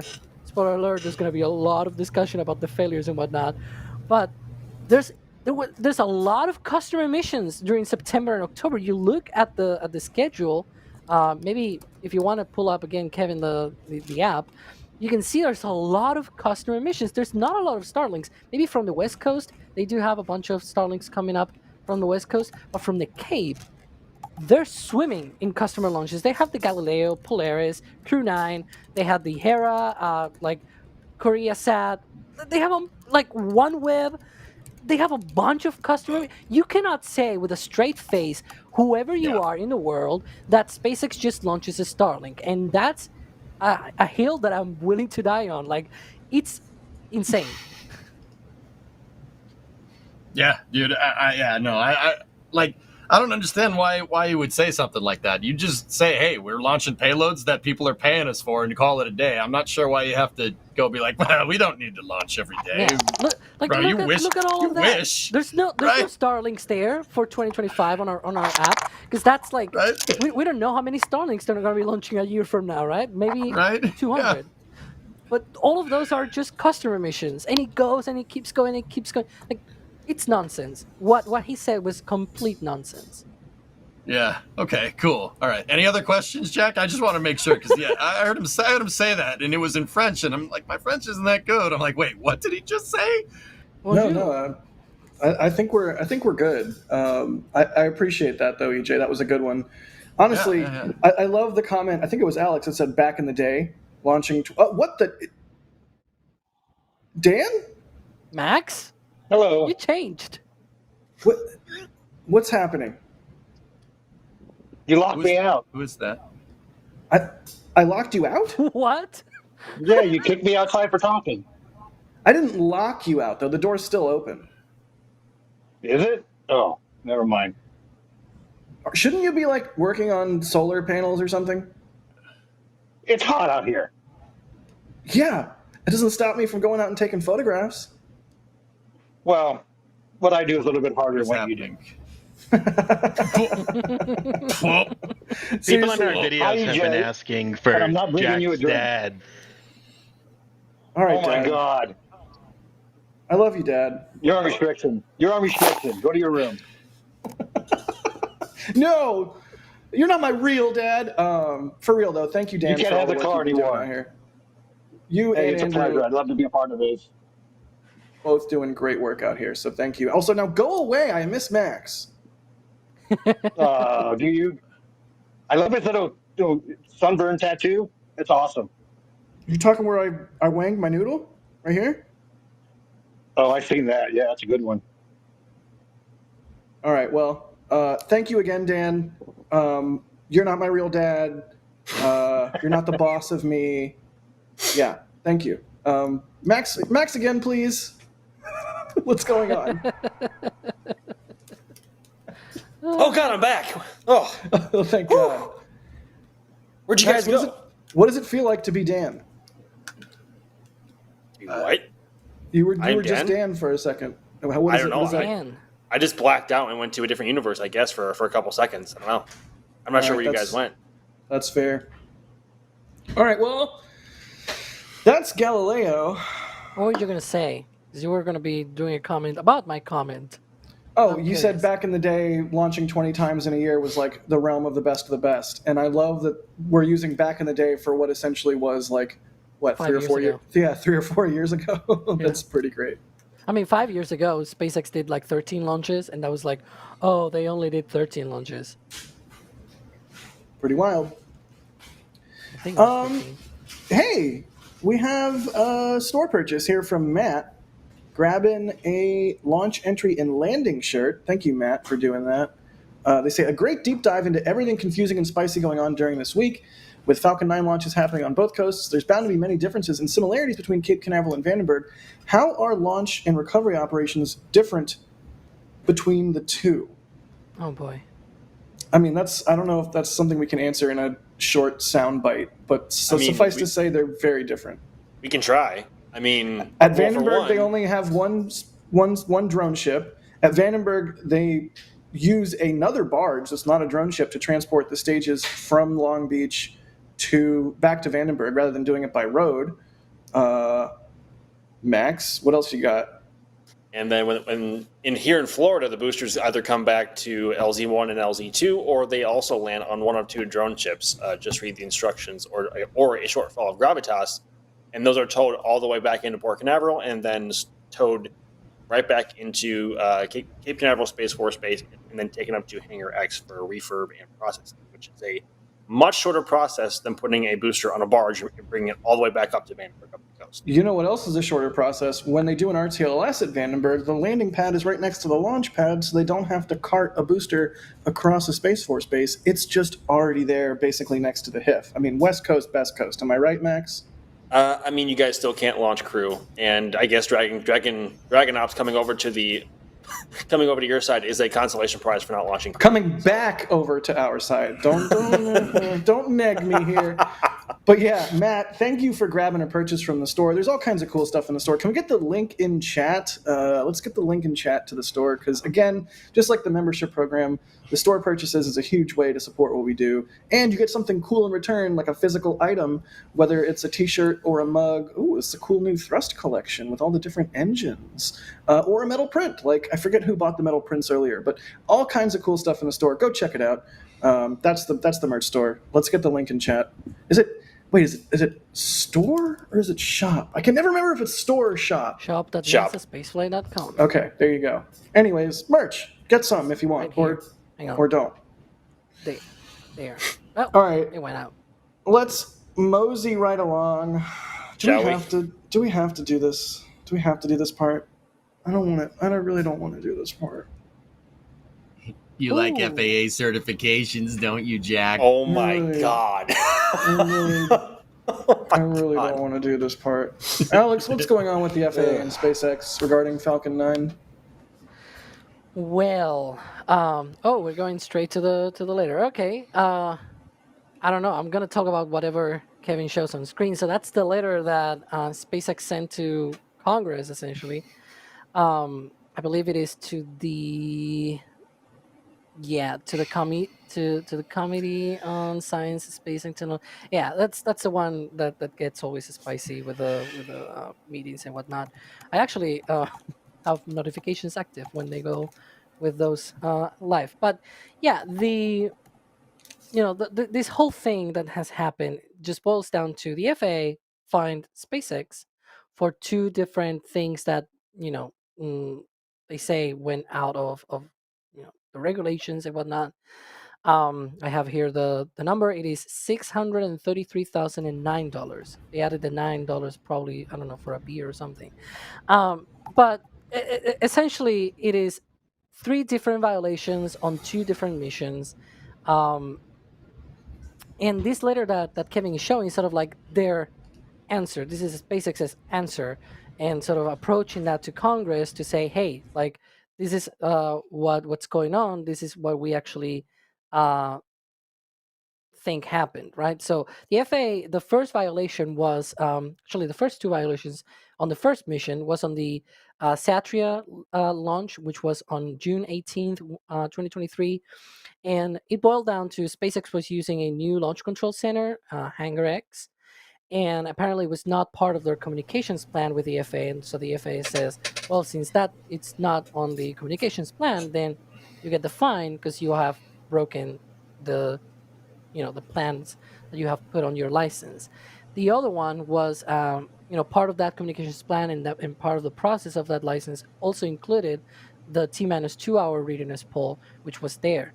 Now, what SpaceX says on the other hand is that what happened is that the Federal Aviation Administration, the FAA, took a long time to review all of that. That they essentially, I think it was May 2nd, 2023, they gave them a revised launch license to include Hangar X and the removal of that T-2 hour readiness poll. And what happened at the end of the day was that they tried to get some kind of data on when the FAA might be ready for this, because they initially asked and request the FAA to please get it done by June 1st of 2023, but apparently, the FAA was not going to be doing that on time. The FAA did not come to SpaceX until much closer to the launch, to when the launch happened, and SpaceX launched anyways.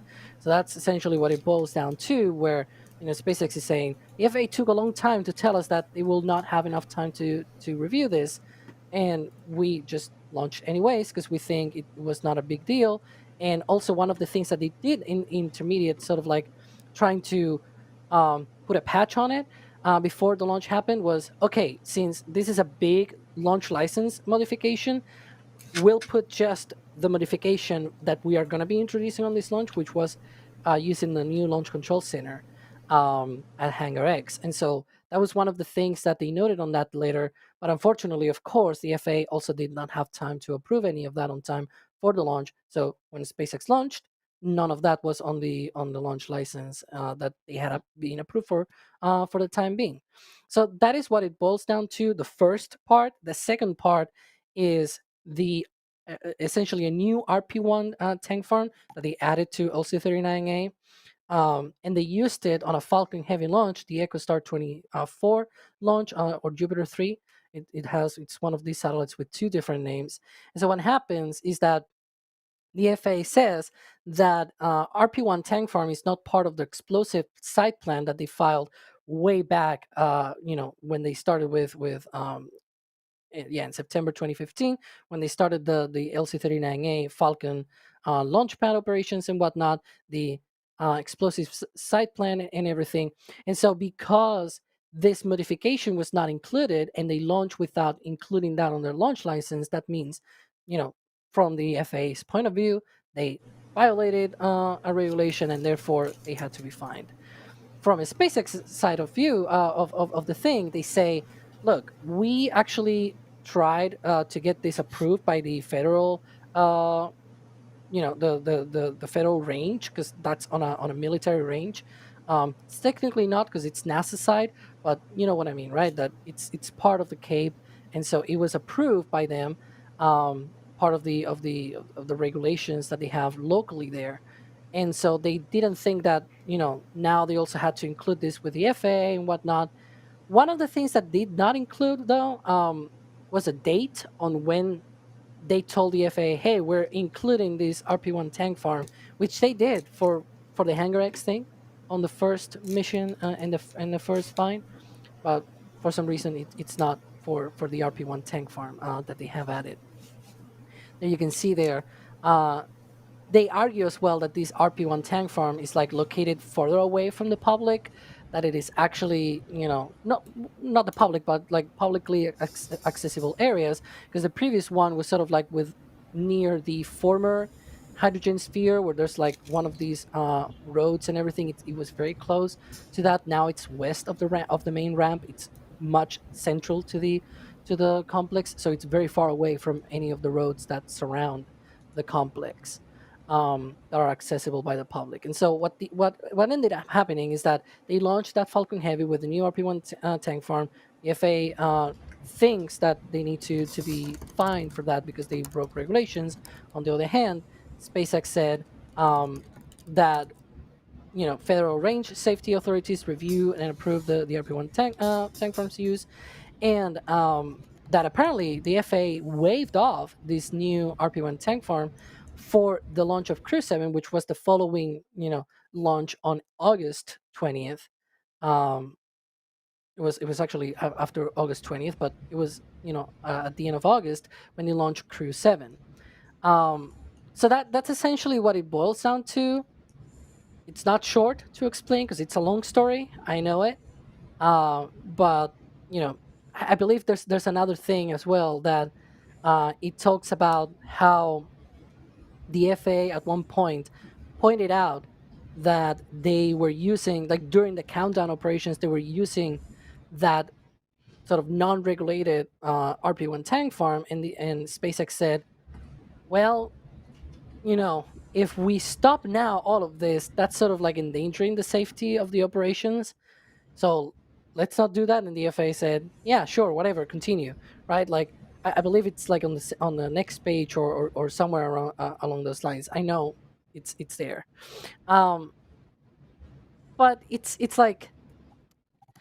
I may put out my thoughts afterwards, but I know there's a way to have a balanced view of this. As you may have noticed from before, I'm a very high, very SpaceX fan, but I also think that there's things here that you can probably criticize about SpaceX.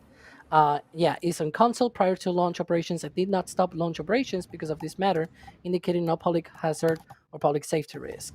But yeah, there's obviously a balanced way to see this. Good on that, Kevin. That was essentially what I was trying to say before. I'll give my thoughts later, though. I want to get you guys through and get your whole conversation going. Yeah, I mean, it sounds like a lot of bureaucratic, paperworky type stuff. Which, again, do we really have to do this? But no, it's part of the It's part of the process. So what's wrong, Jack? You don't like being technically correct? That's the best kind of correct. It is the best kind of correct. You're right. So yeah, I don't know. Where do we stand on this? Like, how do we feel about it? I feel like EJ, Max, I could rant on about how I feel about it, but we have you guys on the stream and we have the benefit of your brains. So, I mean, I don't know. Is the FAA overreaching here? Is SpaceX in the right? I sort of feel like you should follow the letter of the law, even if the law is stupid. But that's me. I mean, Max. I guess we'll start with you in fight mode. What are your thoughts here? It's tough to really pick sides in this unless you share severe loyalty to either side, whether it be the FAA or commercial space or SpaceX in particular. Because at the end of the day, yes, SpaceX violated the law with their Falcon 9 and Falcon Heavy operations, and their excuses don't necessarily seem that strong against the law. But nothing SpaceX did was necessarily unsafe, and the laws themselves may have needed a bit of updating with the process because of how SpaceX moved. Granted, they submitted their paperwork kind of late, but that's just the pace that SpaceX moves at. So that could be interpreted as, obviously, yes, they broke the law, but also like that's not that significant of a fix. What do you mean interpreted? If you pulled permits, or if you didn't pull permits to do like an addition on your house and somebody finds out, you're screwed. You will pay a hefty fine.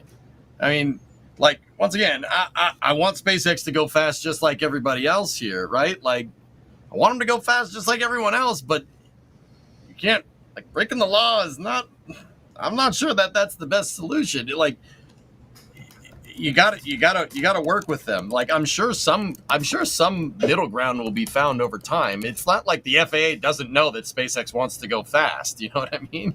But you also have to keep in mind how these changes are actually implemented when they are in just throughout time. And for situations like this, I always come to the one quote from the movie Moneyball.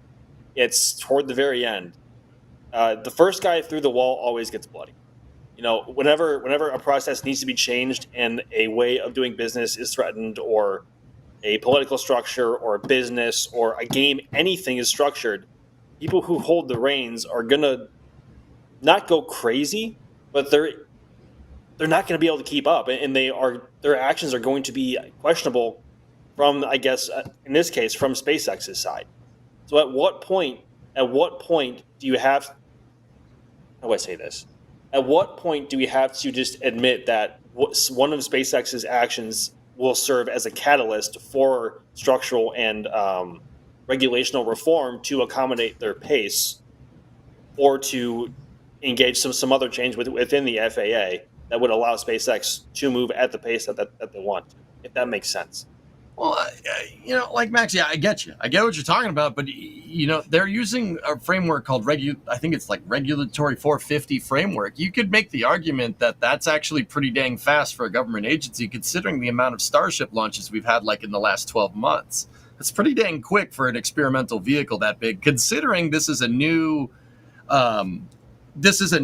thing for the FAA. The FAA didn't always certify launches, guys. They were billed about 5 years ago. It was how the whole thing works. They were billed as basically the one-stop shop here, right? And since then, I mean, they're approving all these Falcon 9 launches. We know because of what Alex just said. They're clearly in the loop on Falcon 9 stuff. So, I mean, they have ramped up. They have arguably ramped up. They've done a pretty good job at it, I'd say. I mean, don't get me wrong. I want SpaceX to launch a Starship every day. That'd be awesome. That'd be great. And if anybody could do it, it'd be them. But I get it. People are gonna rock the boat. First guy gets bloody, et cetera, et cetera. Also, Moneyball. Yeah. It's interesting that Crispy is saying that Moneyball is a good movie. It is a good movie. It's a fantastic movie, and it's a good observation. Watch a movie about baseball. I don't think either of you are necessarily wrong. I think regulations need to be updated for the current state of the art in the industry, and I think that SpaceX knowingly violated the regulations. So it's not a fun situation. You can argue that the regulations are stupid, they need to be updated or changed. I think that's a fair argument. Yeah, that's fair. But I think, this is me personally talking here, everybody should be held accountable to the law equally. That's sort of the point of a justice system, right? Yeah, we'll just have to see how it plays out. It's not a fun topic. Obviously, we're all fans of spaceflight, and we're all fans of spaceflight being safe. And we're also fans of rapid iteration. That's part of why we even have jobs doing this right now, is because we're in a new golden age of spaceflight. So, Max, you're kind of winning me over a little bit, buddy. I mean, I really do like that quote from you. What was it? The first person through the wall always gets... First guy through the wall always gets bloody. And whenever a lifestyle or a way of business or a political structure or society is threatened, and those people in those situations who have control always go... They don't go crazy, or they either go crazy or they just can't keep up with the change that needs to be implemented. Right. And we all know how slow everyone here has been to the DMV. Right. How frustrating has that been when the lines are 3 hours long? That is a governmental, not institution, but it is obvious. Right, but slow DMV is not an argument for, I'm just going to drive without a license. Correct. But I was just saying, we all know how fast government agencies can move and evolve. Right. That was the point I was trying to make. Right, and hopefully... I apologize if it wasn't getting there quick. No, you're good. Hopefully the end result of this is that the FAA is forced to change and evolve to accommodate what's going on here. AJ, your brow is furrowed. Unfurrow your brow and explain your thoughts, sir. I'm just failing to understand why, it's like, oh yeah, the first guy gets bloodied, et cetera, et cetera, et cetera. But they've been able to ramp up Falcon 9 cadence just fine without, this current fine notwithstanding. They've been able to ramp it up just fine. Who's to say that if we just don't keep going on this current track, that we'll eventually get to the point where Starships can launch a lot? You guys got to remember, it's not just the FAA isn't just there for, let's certify this flight. Okay, all these changes. They're trying to... They've been given a new duty, right? And I don't think they've necessarily been given the funding for the new duty, but Absolutely that was per that Senate committee the other day, right? But they've been given they have new responsibility as a regulator now, and the idea is to try to make commercial spaceports work like commercial airports, and experimental space vehicles fly like experimental aircraft. That's the whole idea. That was the whole point of making the FAA the one-stop shop. They have scaled pretty dang well, considering the amount of Falcon 9 launches we see, just the sheer quantity of it. And also the fact that, out of all these launches, SpaceX has launched in the past 3 years, 200 Falcon 9s. Only three of them have these fines and violations there. They are ramping up. They are going faster. Don't get me wrong, guys. I want them to launch more. I want more Starships. Who doesn't, right? But it's going to... That's the whole thing. They're regulators. A regulator is there to... What does a regulator do in a fluid system? It's not there to impinge or a system or make it less efficient. A regulator is there to make something more efficient in a fluid system, right? So, through this trial and error, through all these launches, through all these experimental flights, you're going to find what the natural bandwidth of regulation needs to be for SpaceX. Right. I don't think they necessarily need to rock the boat. However, one last thing. I don't think they need to rock the boat. However, I don't think they'd make a fuss about this unless they truly saw it as a threat to their bottom line, or they had something. You know what I mean? To be devil's advocate to my own thing. They wouldn't go and make a fuss about this unless there was something. They had something to be see, FAA, you're doing it wrong. Right. That's the whole point of their argument. Ideally, also, this is if I may, go ahead, Max. If I may, real quick, and that's why I was saying at the beginning, there is a case for and against both sides of this, whether it be pro SpaceX or pro commercial or the FAA, for both and against on both sides. But also, we have to zoom out and look at the bigger picture, in that this goes far beyond what Falcon 9 is doing now and what SpaceX's goal is with Starship in the next 2, 3, 4, 5+ years. So, obviously, they want to be doing a lot, and the amount that they're going to have to change to do that potentially in their evolutions, I don't know if the FAA themselves, with the people that they have staff there and how many people they have regulating it, are going to be able to keep up with what SpaceX wants to do at their pace. Excuse me. That's where you're going back and forth on this line all the time. Yeah, I mean, I think there's arguments to be made on both sides, whether or not, like, yes, the FAA needs to move faster. Yes, SpaceX needs to actually submit the appropriate paperwork on time, according to the established timelines that exist. But yeah, speaking of the FAA, we do have a video that just dropped in regards to, if I see you in chat, I see you.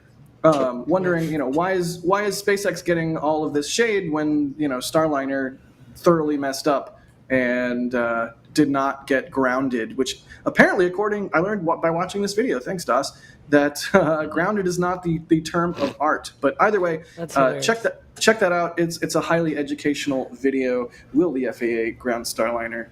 It sort of breaks down everything. Das interviewed a guy from the FAA. It's a really good video. Check it out if you haven't already.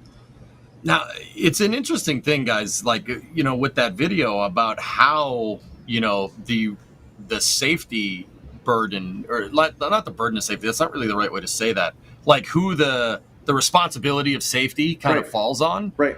Guys, I'm telling you, go watch this video. It's very interesting because, like, it brings up a very interesting question. Like, I don't want to spoil the video too much, but, it brings up an interesting question about how we go forward because... Yeah, just watch the video. Check it out. Like how NASA bears responsibility for safety and their safety factors versus the DoD versus like private. It's kind of like, once again, you got to work within the confines of the law, but also at the same time, I can definitely see why SpaceX is a little pissed off. Like, oh, excuse me, I shouldn't say that. A little angry. They're a little angry. They're a little angry. I can definitely see it. I can definitely see why they're a little mad. Alex, thoughts? Well, I have thoughts that I want to preface. Essentially, you can imagine the type of comments that came out on that video. And, there's always the typical comment, of course, that is like, oh, government, they always are in the way of progress and whatever. And... well, we recently saw anyways, what I'm trying to get to with this is that sometimes there's some fault in the companies themselves, and by that I mean not because the companies are doing something wrong. Like, I totally think that SpaceX did the things that they needed to do, of course, but when you're dealing with a slow-moving government, when you're dealing with something that is very slow, as they already know, why did they do the Hangar X addition to their license May 2nd, 2023, for a launch no earlier than June 1st, 2023? There are, when we made that video, we did not take the FAA, because we interviewed that guy from the FAA. Sorry, I don't remember. His name's Dan. I don't remember his last name, but his name's Dan. Exactly. Thank you to the FAA for talking with us. We interviewed him, and there's a bunch of more things that came out of that interview, which unfortunately we were not able to fit in the video, of course. Dan Murray. Thank you, Kevin. Dan Murray. Thanks, Kevin. And so, we did not take his word for granted. There's a bunch of comments, especially in that video, saying, oh, you just took what he said and just ran with it. We actually checked the regulations. Like, there's a whole website, the Code of Federal Regulations, that you can visit. We leave it even in the comments where you can check this out. All of the things that he talks about, how things are being regulated, and how there's like Part 417, Part 450. Like, there's these different regulations, these different umbrellas where all of these rules fall into that companies need to follow, and every company is hold to this, okay? And there's no other company that apparently seemingly gets this paperwork like a month before a launch.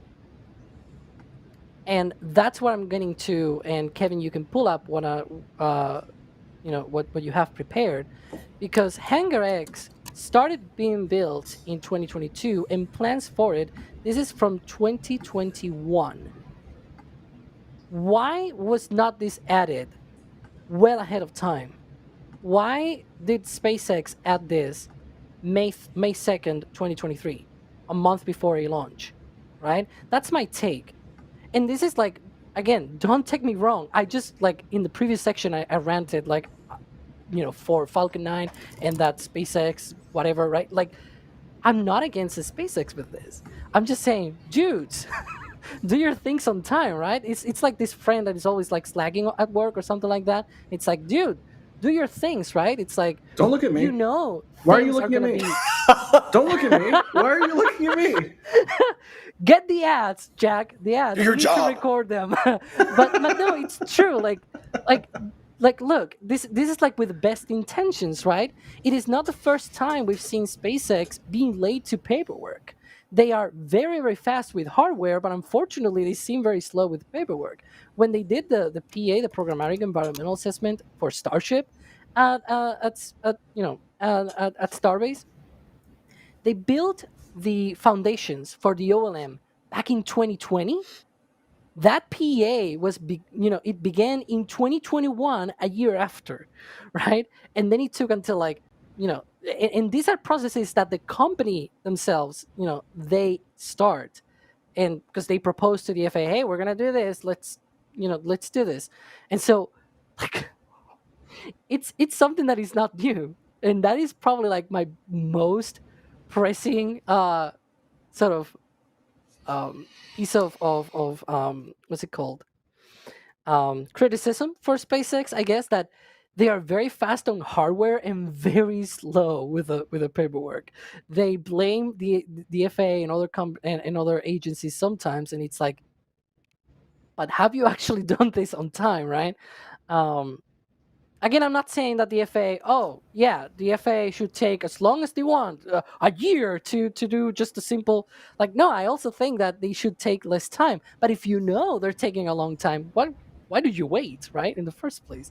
That's at least my take on this. And, there might be people already, flaming me in the comments, but this is the flame trench, so that's what I get for being here. Hey, it's the flame trench. We are spicy. I think we covered all the bases. I don't think we need to belabor the point a little bit, but I do think a nice little bow we can wrap this up in is from none other than the Orbital Police himself. It's a tweet from earlier today, and Jonathan McDowell is saying, current regs need updating. It's okay for SpaceX to advocate change, but they need to follow the rules until that change happens. I would tend to agree with the Orbital Police, but I see furrowed brows. I see chat. But let's just put this to bed and move on. I also have another point, which is positive. It's positive. It's positive. Oh God. No, it's okay. Which is, we were talking. He's EJ actually talking. made sort of like a point about this. EJ, hi.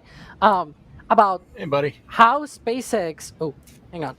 Has increased the cadence of Falcon 9, and we seemingly haven't really seen anything being set back.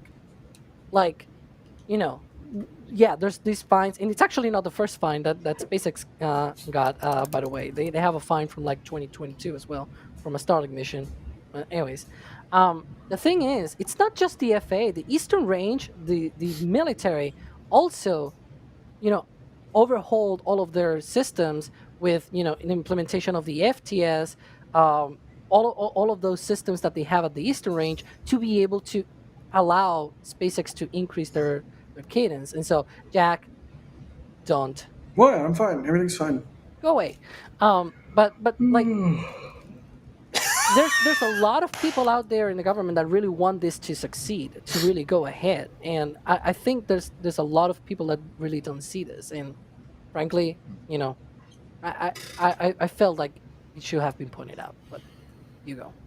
Honk shoe. Honk shoe. Boo. Rules are meant to be broken. Honk me. Cool. Well, that's the FAA stuff. Yay. Let's talk about space. Something. Let's talk about rockets that are launching. Can we talk about Rocket Lab? Electron? Which is less than 5 minutes away from launching. It's electronic. It's about to do Electron things. It's Electron D. Electronic. They're going to change their orbital. That's a chemistry joke. It's going to decay. And they're going to change their orbital. Who up changing their orbital right now?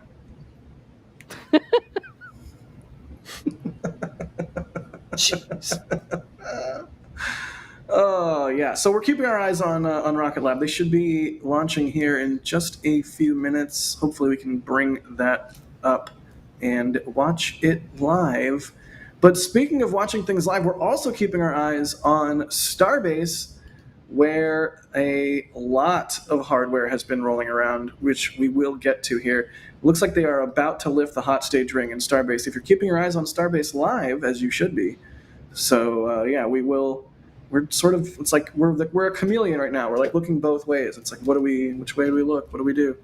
But yeah, I think until we jump over to Rocket Lab, we could just sort of start running down everything that's happened in Starbase. Or should we just start talking about Rocket Lab? I don't know. It's like minutes to go. Minutes from now, yeah. All right. Yeah, we're doing Rocket coming Lab. up real quick. We're doing Rocket Lab, baby. We're doing this. I guess we're doing Rocket Lab now. We are. 3 minutes and 30 seconds. They're launching a pair of Kinesis satellites, right? Yep. It's the same customer that launched when you and I were there, Jack. Nice. Kinesis, is that how you say? I do not know how to say this. I don't know if it's Kinesis or Kinesis. Kinesis. Yeah, it's something like that. Yeah. I'm not trying. It's also the first launch from LC-1A since like summer of 2022. Right. When we went there, they were talking about how they had just refurbished Pad A there. For the launch that we saw, the 50th launch, they launched out of Pad B. On mission. From now, there should be no red flags on your critical LCCs. Beacon LD mission. LD beacon. Please lock auto sequence and confirm. Auto sequence locked. Confirm all expected primary flight computer ASGOs are green. All ASGOs are green. Okay, I like green. For auto sequence start at T-2 minutes. LD is go for launch. LC1's just so pretty. The prettiest. Gosh. The prettiest.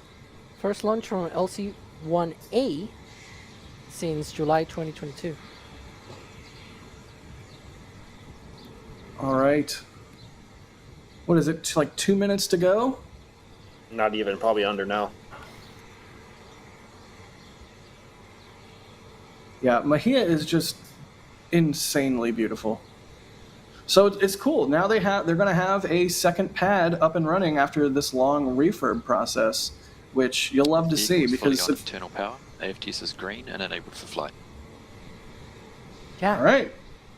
What? Guess what? More pads, more better? We're in New Zealand. Jack, we're New Zealand. We are in New Zealand right now. You can see the rocket there is nice and frosty. Second stage. The Electron is so pretty. It really is just a beautiful It's such a machine. pretty rocket. Launch load is complete. System is in recirculation. All right. Okay. We're in recirc. Systems in recirc, which is good.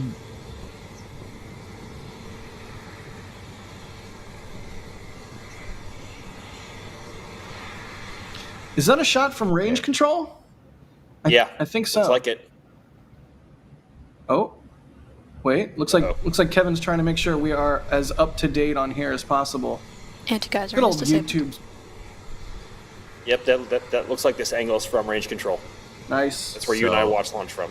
That was just a call for LOX anti-geysering. The anti-geysering systems stage 2 are tanks are pressed for flight.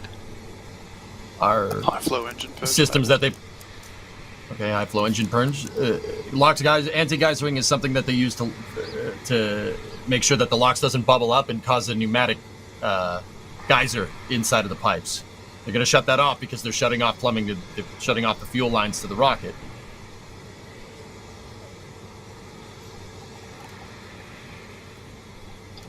T-minus 20 seconds and counting.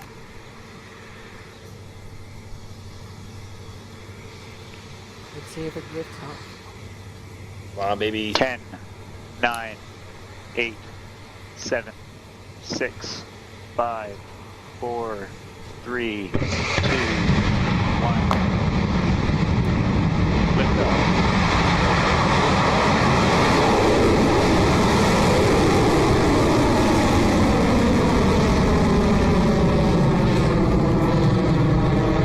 Getting pitch over.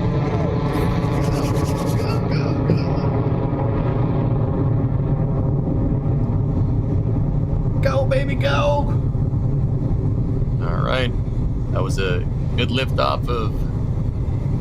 Go, baby, go! Stage 1. Kineas killed the Radiant Star. Such a unique sounding T plus rocket. 35 seconds and counting, and we are well on our way to space. Our 53rd Electron rocket has taken flight, and it's headed to orbit with its payloads for Kineas. Up next, you'll hear the call for max Q, or maximum aerodynamic pressure, the point in flight where Electron experiences peak structural load. The GNC operator on console will give us the call that max Q is approaching, and then we'll hear for confirmation that we have passed through that gate. Oh, you can see the whole Mahia Peninsula. Oh! That is gorgeous. Hey, Max, there's that Such a road. beautiful place. There's that. Hey, Jack, we were there. Cleared max Q. They're through max Q. Max Q, good to know. And there we have it. Confirmation Electron has passed through max Q. We are now at 19 kilometers altitude and traveling over 2,700 kilometers an hour. And next up, we have 3 key events: main engine cutoff, or MECO, stage separation, and stage 2 engine ignition. MECO is when all 9 Rutherford engines shut down to prepare for the next phase in flight. And after those engines shut down, Electron's first and second stages separate. Then finally, the vacuum-optimized Rutherford engine on Electron's second stage ignites to propel the mission through to an elliptical transfer orbit. Those 3 events all take place in a quick succession over just a few seconds, so let's listen in for those calls. Really beautiful imagery on this one. You can see the whole entire Mahia Peninsula. 15 seconds to staging. MECO and stage step is always a nail-biter for Electron. Look at the speed. And compared to Falcon 9, as we talked before.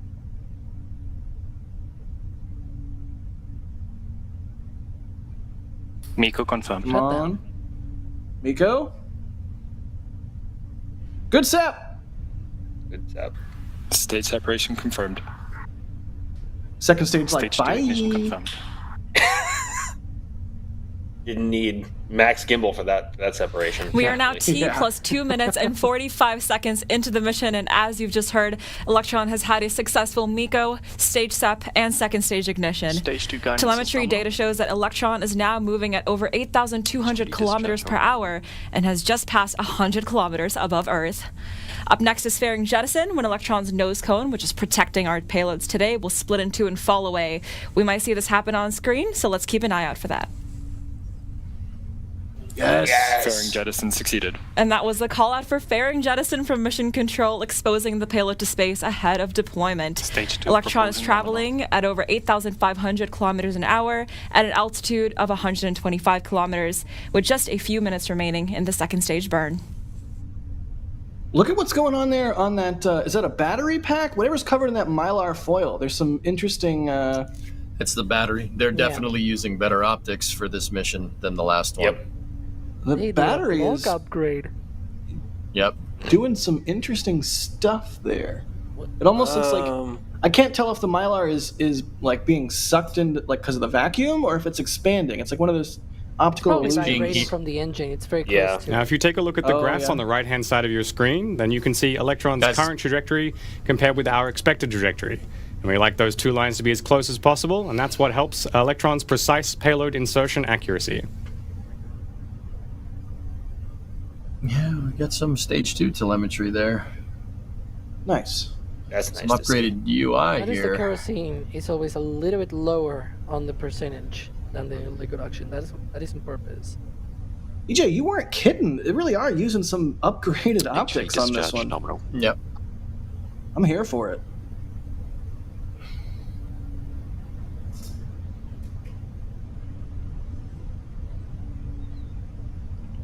Continuing to thrust those 2 satellites Some of into you orbit. may be wondering how IoT satellites impact your daily lives. These satellites connected by... Okay. No. Something is. Go ahead. One of the bolts on the that's connecting the nozzle extension. Yep. You see that? Oh yeah, look at that. I don't know if that's a reflection or something. Something is not going on. Something a little weird's going on there. But it could be the nicer camera. Maybe we've seen that before. Yeah, look at that. Interesting. It does look like it's expanding. It's expanding. Alex, Now, the one of the- flange where the nozzle extension attaches. You see that? It looks like it's just a reflection, but It yeah, does. I mean, It could just be. Especially the way that it's vibrating like that, it does look like the light reflecting off of maybe something else on the rocket and hitting that. I don't know. That's interesting. Either way, You can see the it's passing over sunset right now. You can see the line on the Earth, the Terminator. nice. I'll be Bach. That's so pretty. I want to go. Max, Golly. we need to go to space so we can yell at each other like, Max, Jack, we're in space. Oh my god. Throttling down. I am all for that. I think we're coming up on battery hot swap. Yep. I don't know if we'll get visuals of it, but that's kind of Battery jettison confirmed. And that was the call for battery hot Hey! swap on the second Awesome. stage, confirmed as successful by Mission Hot swap Control across successful. the nets. Up next is the final stage of Stage 2 flight, including SECO, or second engine cutoff, followed by kick stage separation. This is where the kick stage, carrying the 5 Kinetic satellites, separates from Electron's second stage. That final engine cutoff is coming up just shy of 9 minutes, so only about 3.5 minutes to go. it's a long second stage burn. 6 minutes. What do you expect? I don't know. What should I expect, Alex? You're the one with the spreadsheets. This is like as close to a mini Falcon 9 that you can get. Like even the speed at staging was like 8,000 kilometers per hour, and the burns is like 2.5 minutes on the first stage, maybe 6.5 minutes on the second stage. It's pretty much like Falcon 9. And also nine engines on the first stage. 9 inches on the first stage, 1 vacuum optimized on the second. Like, yeah, this is as close as you can get to a mini Falcon 9. fellas, I might be just seeing things because there was a reflection on that bolt, or that spot where that reflection originally started. Is that part of the nozzle glowing a little brighter than everything else, or is it just me? There's some spots where it's brighter, like on the left side of the nozzle in this view. There's also kind of like a brighter spot. I wouldn't- think Yeah. So at one point. Yeah, I see it. Go ahead, Yeah, Alex. I think at one point it was Peter Beck who told Tim that it was related with the injector, I think, or something like that. Well, I thought that the was darker the spots sparks on the coming out. nozzle is where the heavier film cooling is passing over the nozzle. So that's why you aren't getting those hot spots. I wonder why it's those spots. asymmetrical, though. That's interesting. Yeah. It's now T plus 8 minutes 18 seconds, and we're fast approaching second engine cutoff. And just before that happens, the Rutherford engine will begin to throttle down in preparation for shutdown, which is scheduled to take place at around 9 minutes into the mission. So let's listen in and wait for that confirmation.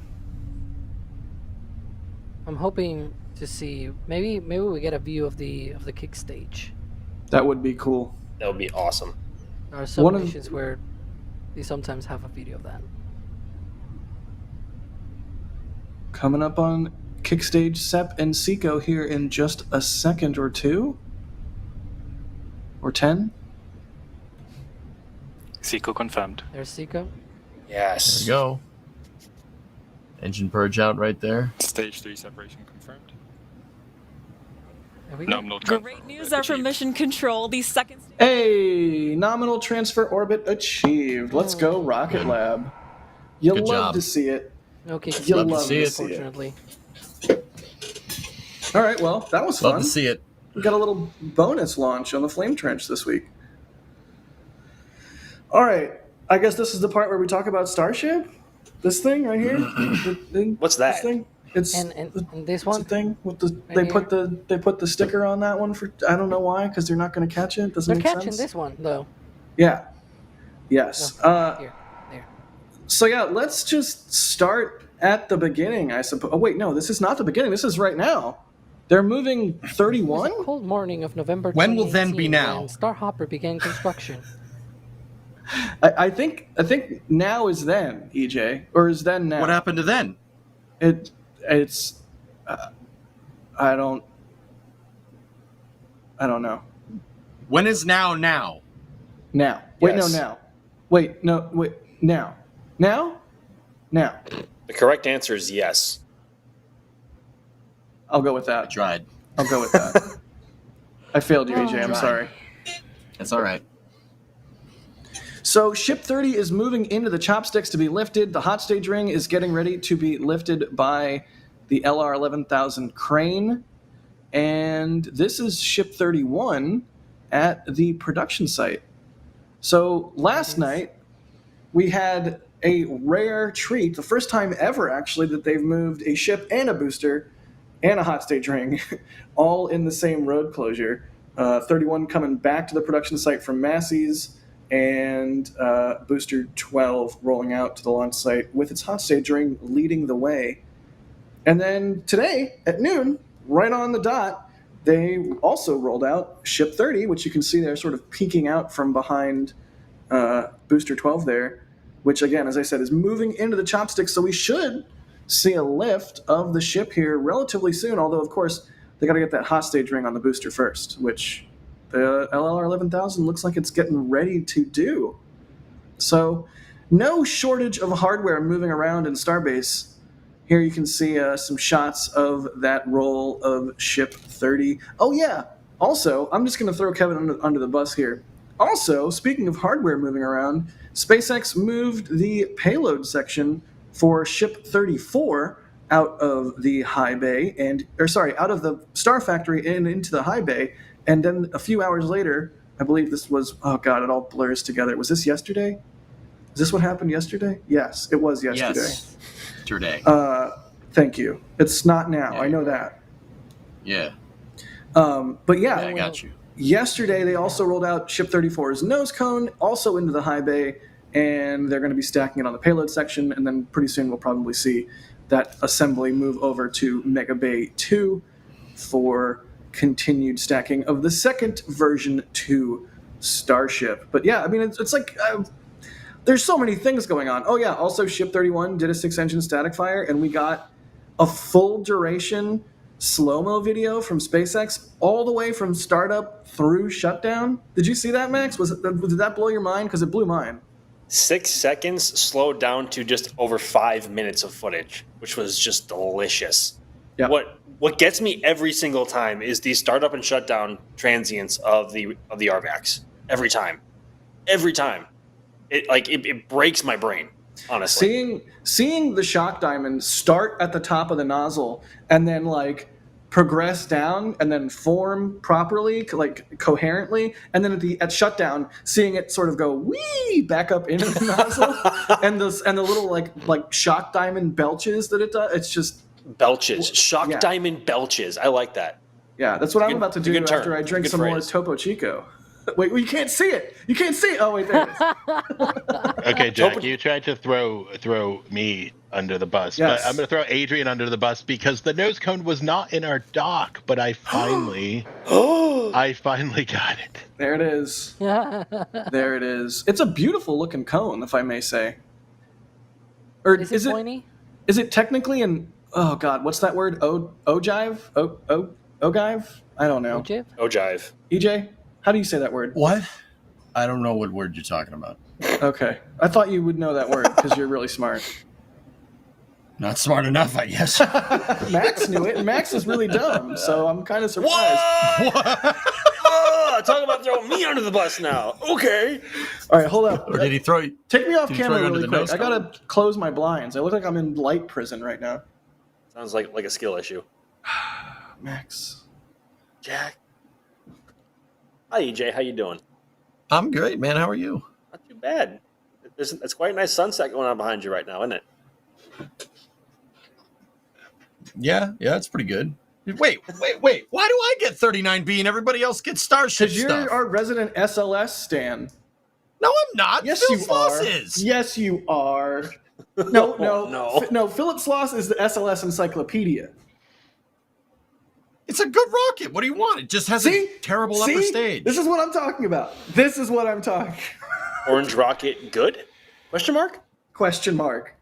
It's a plenty capable vehicle. It's just when you try to design a rocket and say you'll design the upper stage a little bit later, it doesn't end pretty well. That's a really bad idea. That's a really bad idea. I would agree with that. All right, Jack, I'm finally ready to talk about a static fire after scrambling to find the nose cone. Right. Okay. Well, I'm done talking about the static fire. We already talked about it. So let's move on. No. You're going to talk about the static fire now. No, we're moving on. I'll do it. So then, the thing that happened oh look, it's my shot of static fire from a boat in the Rio Grande, and also a shot of static fire from Rocket Ranch's outpost viewing location. In sight. Mary also has one too. Oh, I haven't seen it yet. You haven't seen Mary's Jack? I haven't seen it yet. Kevin, can you scramble again and grab Mary's video out of the drive? I don't know about you guys. I want to see this slow down static fire. You love this. Yeah. You love doing this to Kevin. All right, slow down static fire. Let's do it, and then we'll look at Mary's shots. No, first we're going to look at Mary's photograph. Kevin loves me right now. Like I am Kevin's favorite person right now. The scatterbrain nature of this entire segment. It's like Ship 26, Jack, right? It's like right up there. Yeah, absolutely. That's a cool shot. I love how you can see the flame as the sort of combustion products that are expelled out of the Raptor before startup is just like burning off. That's really cool. You can also see the shaking, like the condensation being shaken. Right, and it almost looks like a shockwave in the plume there. Really great shot from Mary. What that's capturing, Jack, is the overpressure event that happens from starting up the engines. For a split second, the engines throw a lot of gas down into the flame bucket. And There's already a lot of atmosphere down there, so you get overpressure inside, and that's what makes that big, like, kind of mushroom cloud out the flame trench. Nice. So it also happens during launches for shuttle and also SLS. So. Yeah, the overpressure. Every rocket has an overpressure event. Some overpressure events are less equal than others. Yes. Some are better than others, visually at least. The overpressure we got on Artemis 1 was beautiful, although it did kind of roast the mobile launcher a little bit. But hey, first launch, it's to be expected. Hey, it blew the doors off that pad, man. I was just going to say, it blew the doors off the elevator. Nice. That's pretty awesome. Cool. All right. Wait, what are we going to do next? Are we doing Mary's video or are we doing the slow-mo video? Kevin? I'll let you pick. Uh-oh. Oh, it's Mary's video. Uh-oh. I can see into the future. It's Mary's video. Let's go. So, really impressive from SpaceX here. Play it. Getting the Flight 6 vehicles ready to go even before Flight 5 has done its wet dress rehearsal. Obviously, Booster 13 still needs to be static fired, but this is definitely a flex. Welcome to the Kevin Scrubs through the video portion of the show. My favorite. Oh dear. I think you probably passed it already. Did you? He's gonna go find it. Didn't even see it. I didn't see it. Where was it? Didn't even see it. He's looking for it right now. He's looking for it. You know what? It must not have happened. Or That's what happened. It's all Ryan just linked him the wrong file. Ooh, that could also be a possibility. All right. Well, we'll keep looking for that video. I'm going to do some support really quick while Kevin finds the correct point in the timeline there. Austin Skirvin, thanks for the $5 tip. There we go. He found it. He found it? Yay. Happy us noises. Wait for it. I'm waiting. Sure you found it? I'm waiting. Sure. Yes, wait for it. I'm waiting. Wait. You don't have to tell me to wait. I'm waiting. Hold on. My hair's growing back. It's taking so long. Lucky. It doesn't. There we go. Here we go. Hey, that's beautiful. There's that overpressure EJ was talking about. You can see the shockwaves too. Gorgeous. Fantastic work from Mary. Cool. I'm going to run some support. We're going to pull up that slow-mo video from SpaceX, and then we'll all gush over how amazing it is. Austin Skirvin, thanks for the $5 tip. They say Captain Jack in a kilt and a kayak fund. I support this. Why? I support this. Why is this my life? I just think it's funny. They love messing with you. Why is this life? Why is this my life? I love how this has become such a thing where it's passing the test of time very well. Well, the worst part is, or maybe it's the best part, I don't know, you can decide, chat. The kayak thing goes all the way back to the Starship low-altitude flight tests. Like, that hasn't died. So the fact that the kilt thing has really grown on chat so much, it just means I can see into the future. I can see into the future like 5 years from now, and it's still freelance. And they're like, "Can you go with a kilt to the moon to moon kilt, moon kilt, moon kilt?" What am I doing with my life? Okay, Astro Vibes, thank you for the $20 super chat. They say, I've met Max so many times and he still hasn't given me a patch. Max, how dare you? How dare you? Wait, is that Daniel? No. I think Daniel's name in chat is actually Daniel. No, read the chat further. Like all the way down. You guys, it is Daniel. You're Daniel B. Must be a different Daniel. It's a Daniel that I know. Okay, it's a Daniel you know. They say, you guys are all the best. I know some of you at SpaceX love watching y'all stream. Cool. Thanks, Daniel. I really appreciate that. Max, give him a patch. What's wrong with you? Give him a patch. Sorry. Give him a patch. Ooh, SpaceX video of the static fire. Shiny. Kevin, it's a little bit later. It's the last thing posted with the videos. Yes. Yeah, there we go. Yes. It's So, like the I don't know if you Elmo noticed. with the the fire. It's just like, yes. Sorry, Max. Kevin, The full RVAC screen us. on the right started just before the RVACs on the left. It might have something to do with stage step sequence somewhere. Yeah, that makes sense. So, Max, boys, that's a staggered ignition. You always stagger the ignition on your rockets. It's staggered only by a couple of milliseconds, right? I didn't know that, EJ. Yeah. Mm-hmm. Yeah. I mean, this is not something that's new. No, it's all good, man. It's all good. You're staggering your ignition. If you look, the three center engines do the same thing. That's why it's called an ignition sequence. Jack, you and I, right? we can just leave here and just leave them. Fight.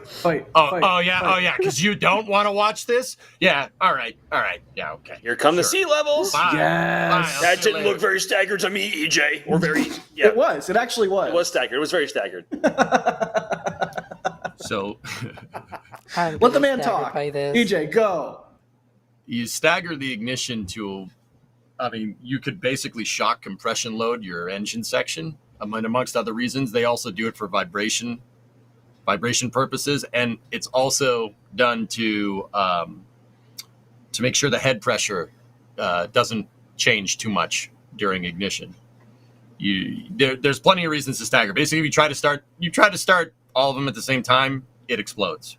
That is a very viable outcome if you try to start it. They've been staging.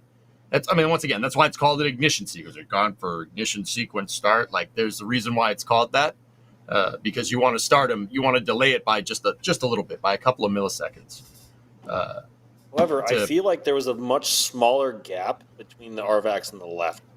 Go back and I guess go back you're and not tell me if wrong. I'm crazy. No, you're not wrong. Do you know why, though? Something to do with hot staging in the booster separation? Probably. Direction? Yeah, you don't want to have a split second of non-uniform thrust there. So the sequencing on the VACs are tight. They're very tight comparatively to the center engines, right? I'm sorry, EJ. I'm just diving into this footage. Do you ever wish you were a piece of ice falling into a Raptor exhaust plume over a flame trench? Oh, no. No. I know where you're going with. Actually, no. That's instant vaporization. Yeah, you don't ever feel like that. Like you go to start your car and it's just like, and you're like, man, if I was just a piece of ice right now.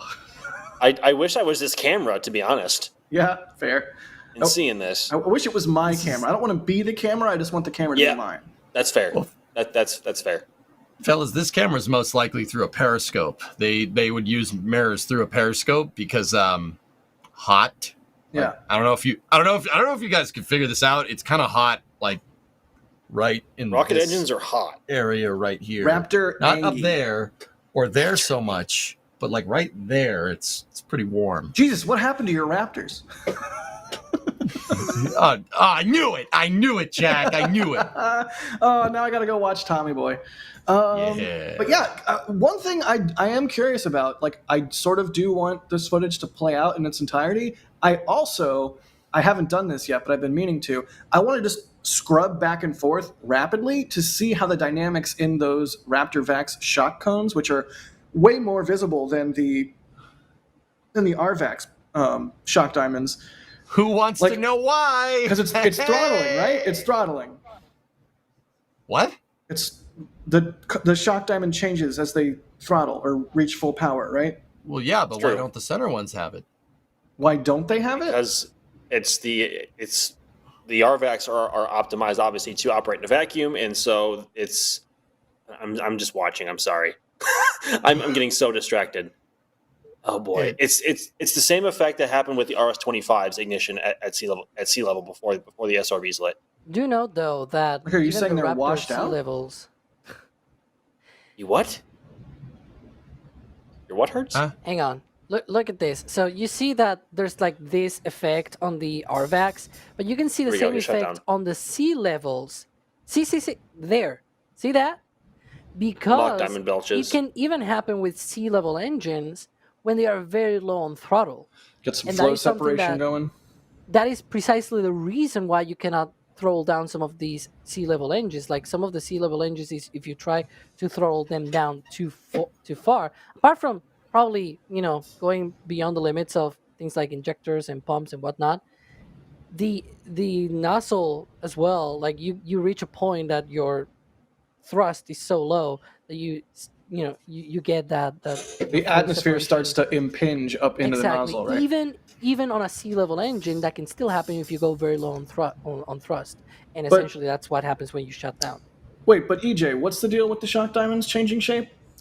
We feel like you didn't. The nozzle's a different shape, differential expansion ratios. No, I don't mean between the RVACs and the Raptor sea levels. I just mean throughout the static fire process. Like they start off sort of less uniform, they become more uniform. I feel like they get smaller, and then they get sucked back up into the nozzle. Like, is that just the throttle profile, or just engines coming up to full power? Because I assume there's some amount of throttling during a static fire.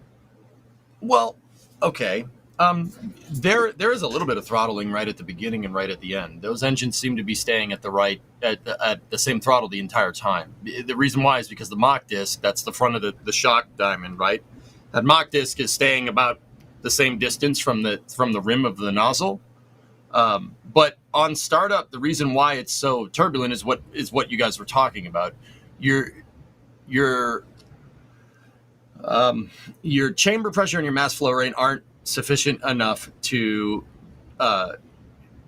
do what's called under expansion on the nozzle. Basically, the explosion that's coming out of the Raptor right in that split second isn't enough to fill up that entire nozzle. So what you're going to get is flow separation. Flow separation is what you're seeing there. Basically, like I said, the explosion isn't big enough to fill up that nozzle. That flow separation comes from overexpansion, right? That overexpansion happens when you're throttling a rocket engine up. You're basically getting it ready to go.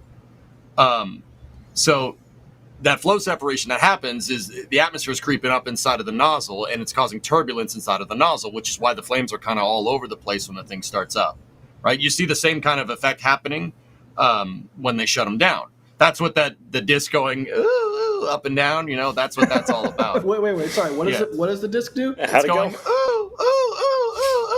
go? Okay. Thank you. Yeah. Thank you. And the reason why you see the Mach discs at all is because of what's called the expansion ratio. A plain English way of saying that is the nozzle's a different shape. The RVACs have a very the expansion ratio on the Vectors is very similar to the shuttle. It's not that far off from the RS-25, from what I can tell. I haven't dug into it. It just looks similar, guys. I don't know, but a similar shaped nozzle is going to give you a similar flow phenomenon to the shuttle motor. That's why they kind of end up looking like it.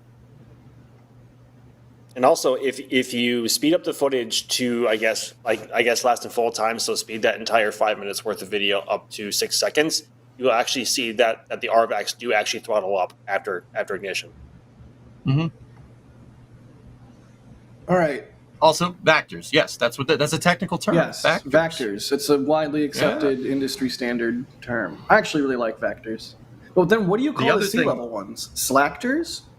Oh my God. Raptors. Just stop Sectors. it. Stop it. No. Alex is done. I think we're physically hurting Alex, which is fine by me. Slackers, Slackers and Vectors. What's wrong? What's your problem? Hoppy. Hoppy. Conky. Hoppy. Conky. Europey Clippy. Jamie Webby Spacey Telly Welly. No, it's the Jelly Welly Space Telly. Thank you. Jelly Welly Space Telly. Yeah. How do you feel now? Do you still want to say Hoppy now? Clippy just like broke my brain, but yes, it's still Hoppy. All right, then I'm gonna call it Europey Clippy. If you're gonna call it Hoppy, I'm gonna call it Clippy. That's fine. That's your prerogative. You're free to do so. That you're okay with this is mind-boggling.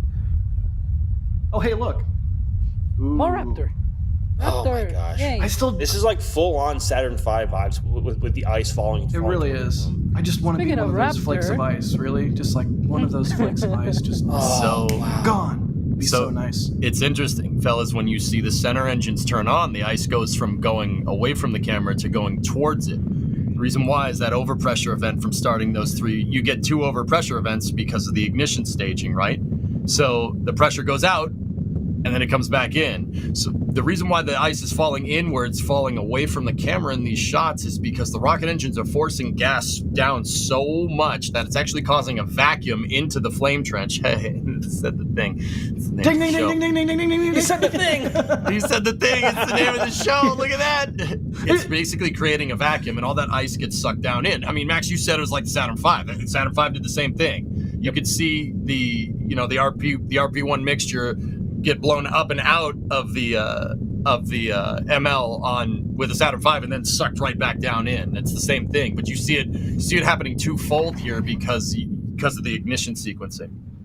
Just absolutely beautiful footage. And then if we can get to the Kevin, can you move towards the end of this? Or if you want to show what I was talking about there, do it. When RVAC stubby. Stop. No. No.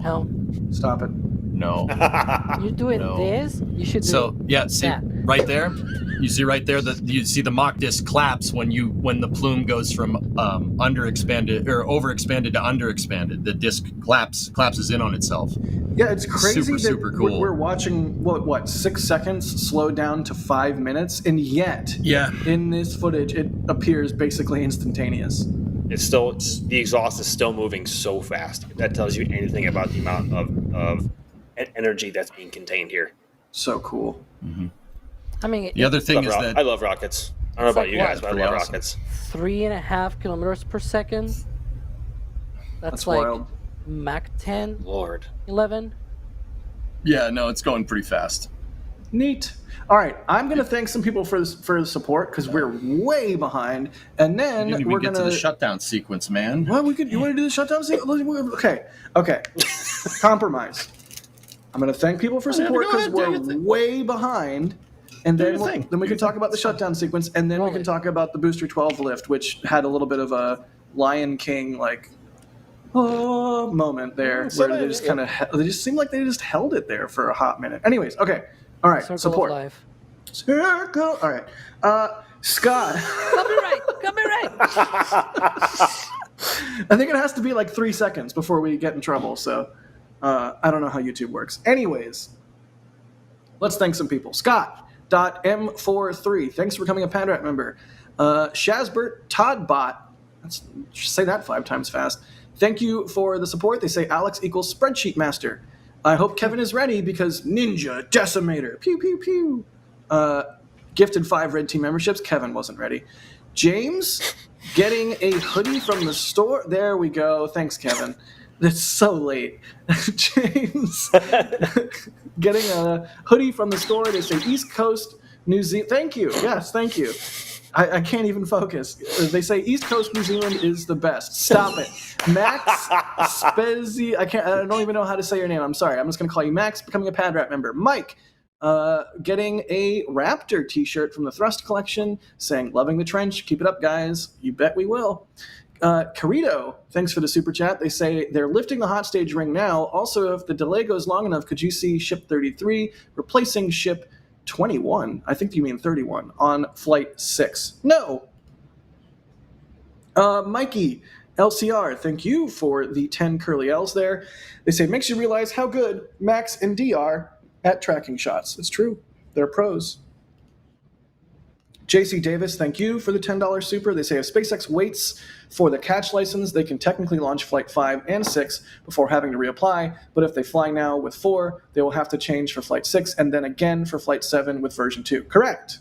That is correct. That's a yes, good assessment.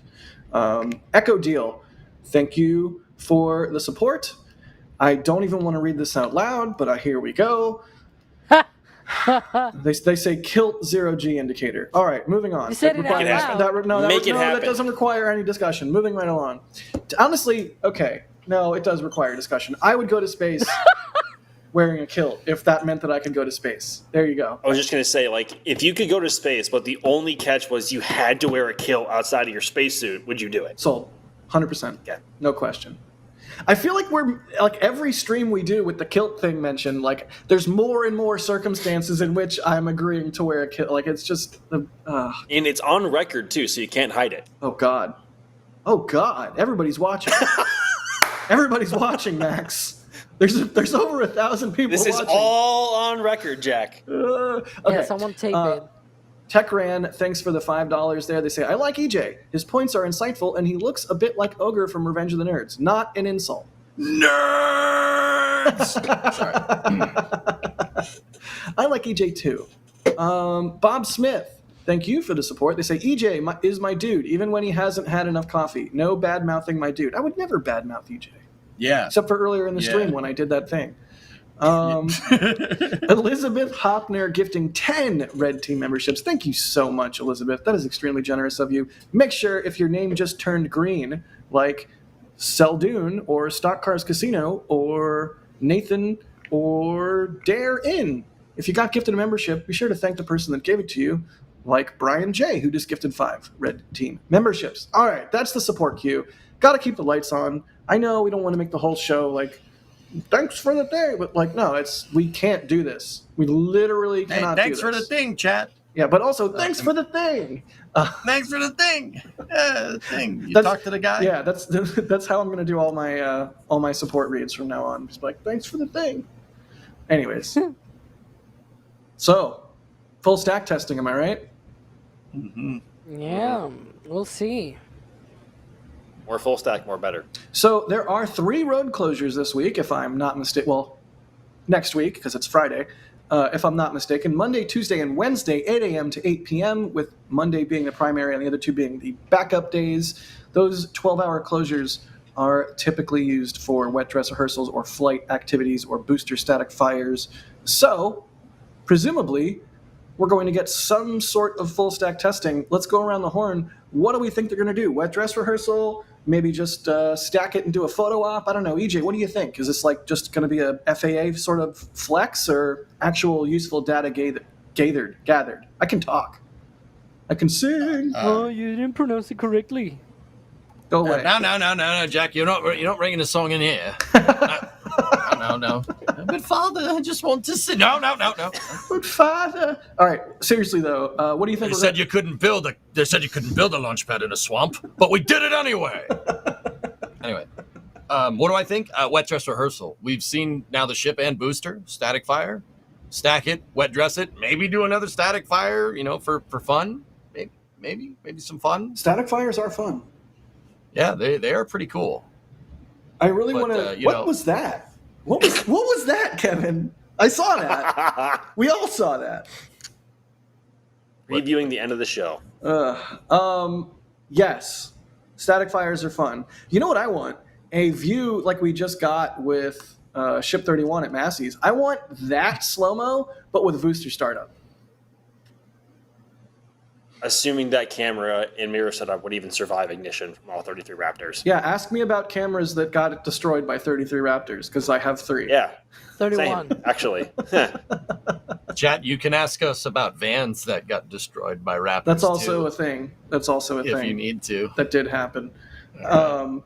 So yeah, meaningful data is where EJ is coming in, is weighing in. Max, what do you think we're going to see here? Is it just a PR stunt to take a photo, or is this purposeful and meaningful here?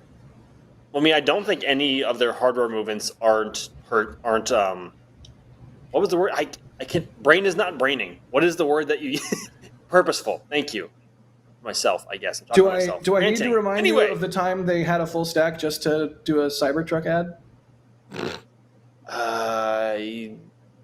Those were special circumstances, I guess. I'm not sure what they would be Okay. PRing about this time. I'm not sure.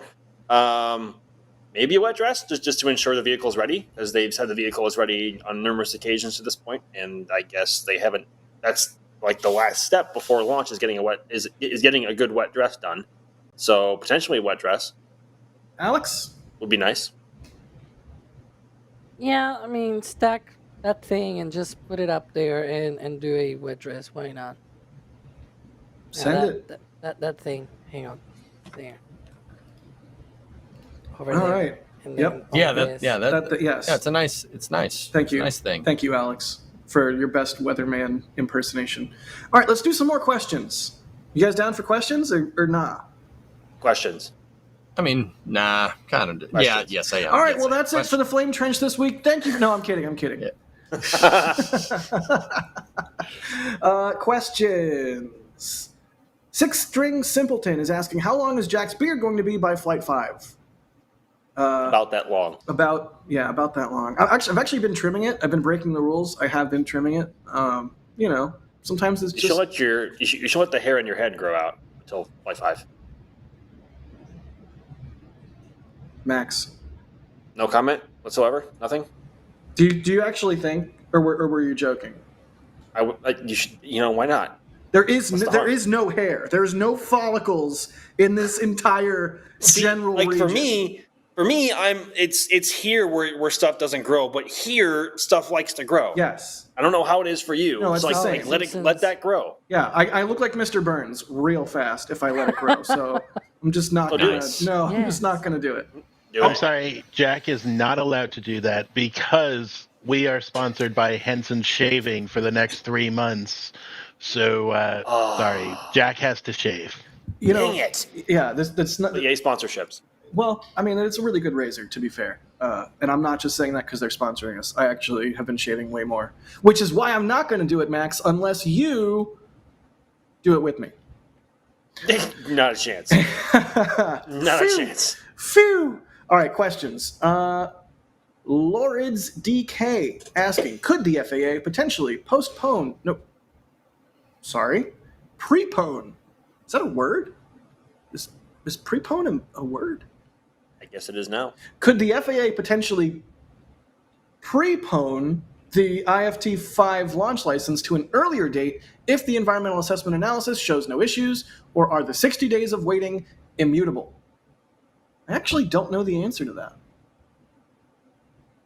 I think they can. It's on a 60-day assessment term, and if they can extend it, they can definitely shorten it. I mean, look at the other investigations that they've done with Falcon 9. They can. Yeah, I'm pretty sure they can. At least, whether they will or not, I don't know. Yeah, probably. When looking through the, again, we were looking through the regulations for the FAA video that we released yesterday.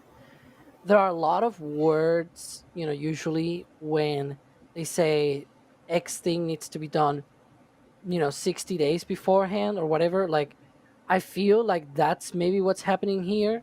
That it's probably one of these things that they needed to do like at least 60 days beforehand.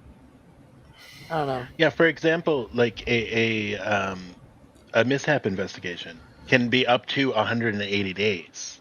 Like the FAA has 180 days to respond to a mishap investigation, but it's never actually been that long. Mm-hmm. Most of the wait has actually been SpaceX waiting for SpaceX to submit the report to the FAA. So I think the FAA is giving longer terms, more opportunity to actually finish it in time. I think they do that all the time. Look at Alex lording his hair over us, just being like, oh, I have so much hair. He has enough hair for all three of us. He really does. Alex, send us all hair.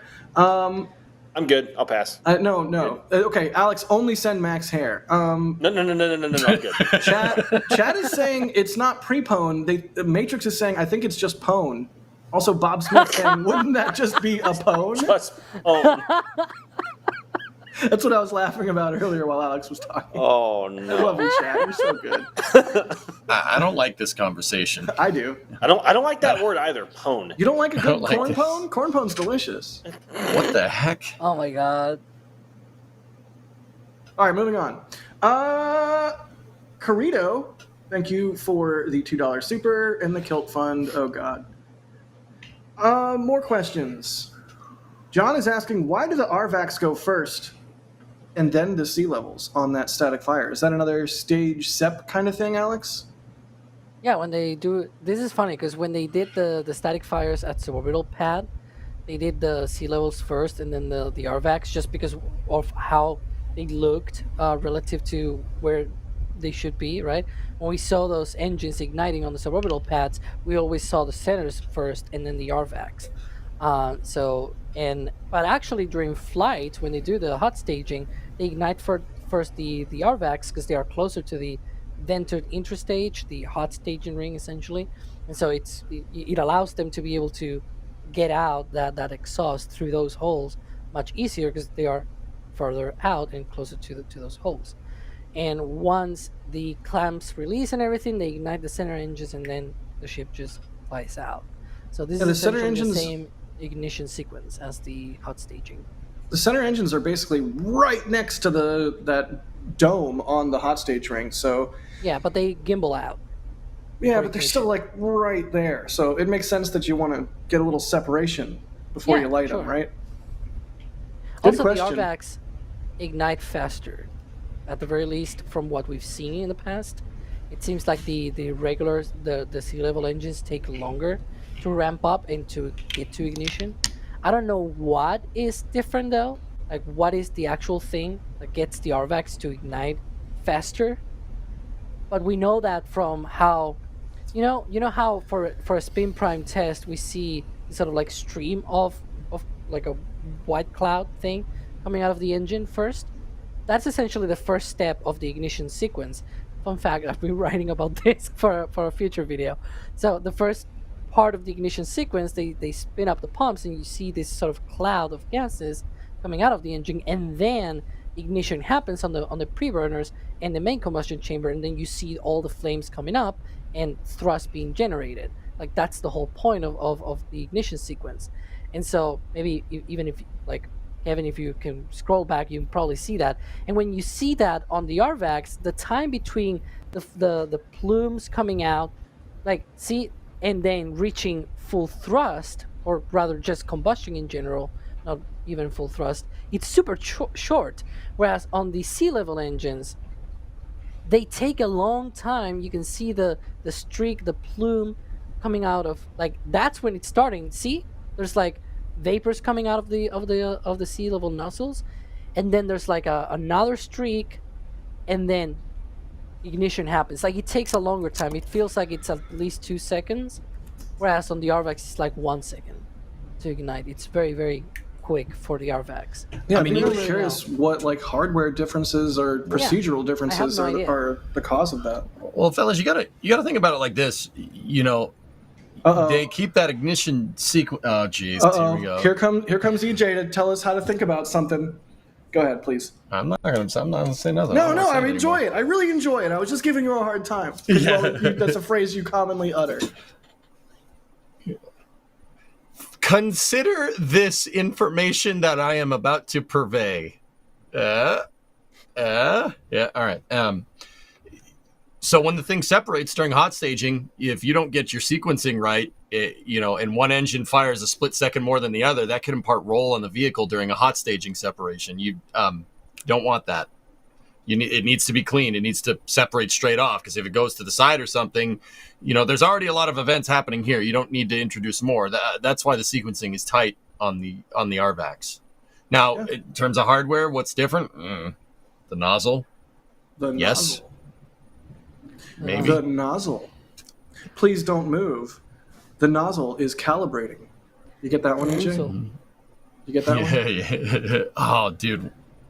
I forget, but I've heard that before, yes. Venture Brothers. Brock Samuel Miller is asking, when do you think we'll see Ship 33 cryo-proof? That, as a reminder, is the first Block 2, version 2, whatever you want to call it, Starship. Alex, when do you think we'll see 33 cryo? November? December? That's my guess.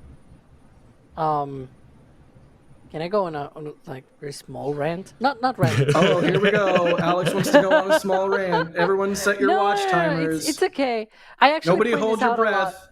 I actually point this out a lot on SBU on Starbase updates, and you get to narrate that and say it on your own words as well. That whenever they stack a vehicle, like a booster or a ship, that's not the end. Like, stacking is actually probably the easiest part of the whole process, because fabricating, manufacturing each of the barrel sections individually, and then after stacking, having to put all the little things on the vehicle, that takes a long time. Whereas just stacking is like, put it on top, weld, put it on top, weld. Like, it's very easier in comparison, right? But for example, putting things like the raceway on Starship, like all of the wires, all of the piping and everything to connect all of the sections for the tanks and everything, like, it takes a long time to do all of that. And there's also the heat shield on Starship, on the ship itself as well, which also takes a long time to complete. So, it's not that easy. Obviously, the heat shield is not needed for cryo, though. So that's why I think it's probably going to be like a month or so from now, like November or something like that. Maybe December, if they want to just wait for one of these flights to happen to get more data from them or something to make tweaks or whatever. But yeah, I think it's probably going to be a month or two from now. We saw that stacking, and we saw Ship 34 beginning to stack, as you mentioned. And nobody's seeing you doing your thing, Jack, by the way. Just saying, you're doing the yeah, he's doing that. I'm seeing on our preview, and there you go. Now you all can see it. Huh? But I'm enjoying this what it's worth. Someone's saying in chat, Alex, they are called fiddly bits. Yeah. All the little thingies, essentially, that you need to put on the vehicle. Greebles. The proper term of art is the greebles. doohickeys. It's gizzards. Also, shout out to Trevor last night, who on stream called the SPMTs Rolly Doodads. Rolly Doodads. Oh my god, do we have a timer? We have a timer now for Alex answers. That's amazing. It's okay, I'm already done. I'm done. You're still talking, though. You're still talking. You're still talking.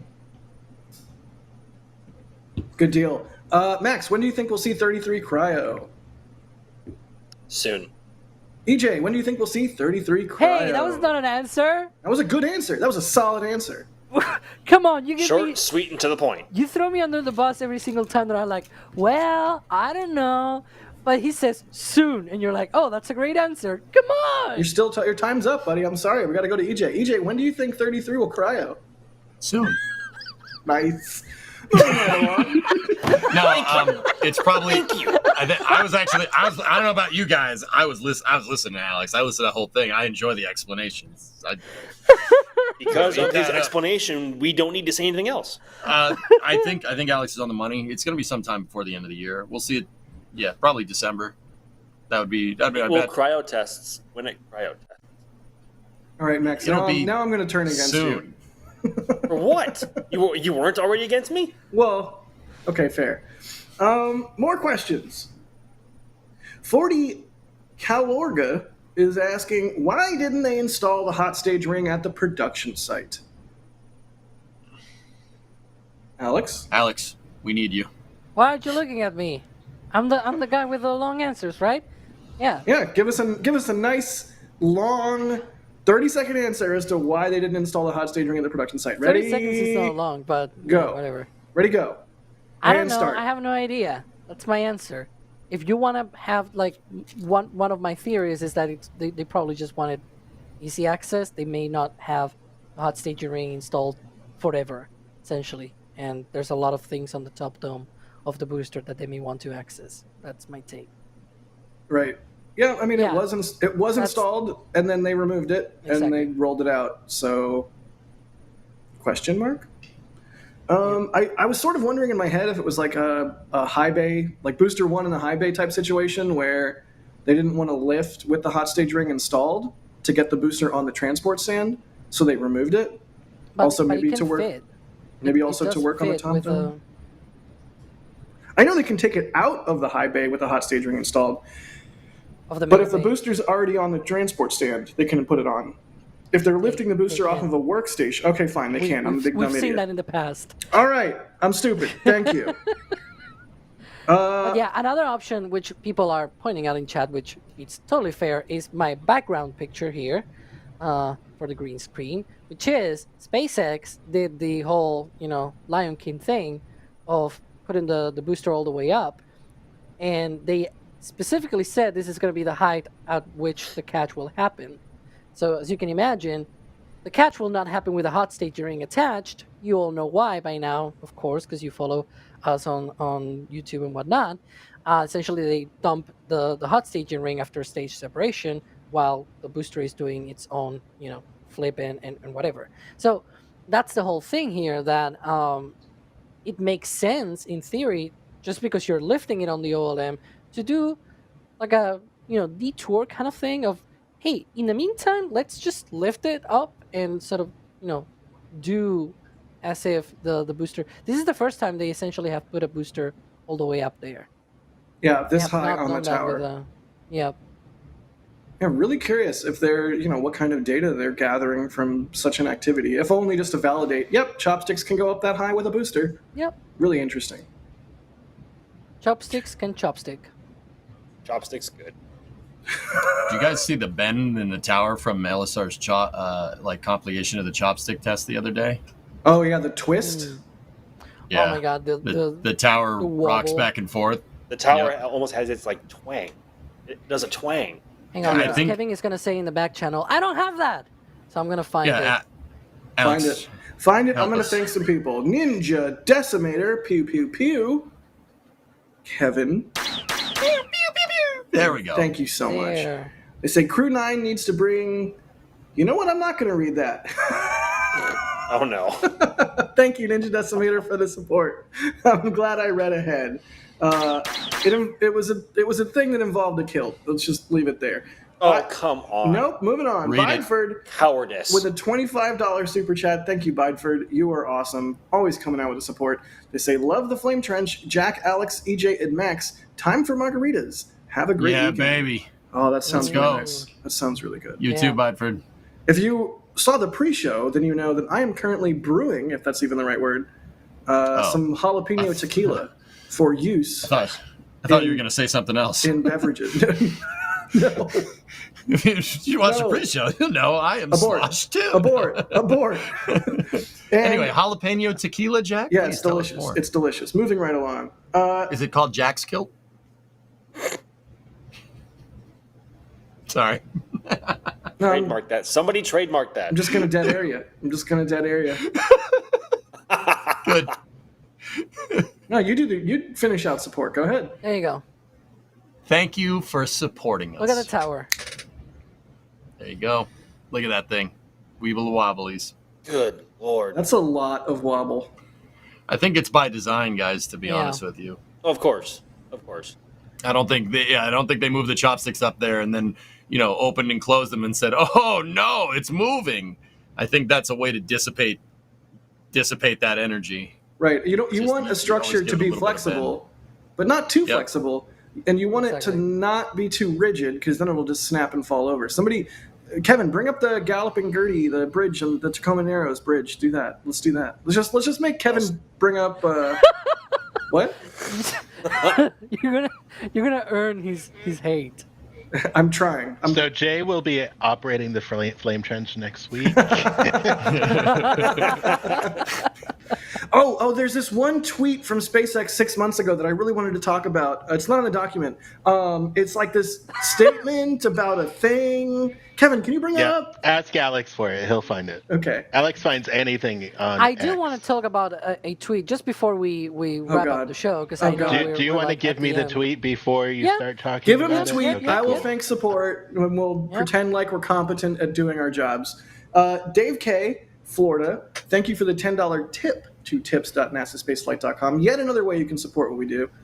Love you guys for doing everything you can and everything you do to support us, even if it's not a monetary thing. Just hit the like button. If you can't support us monetarily, that's fine.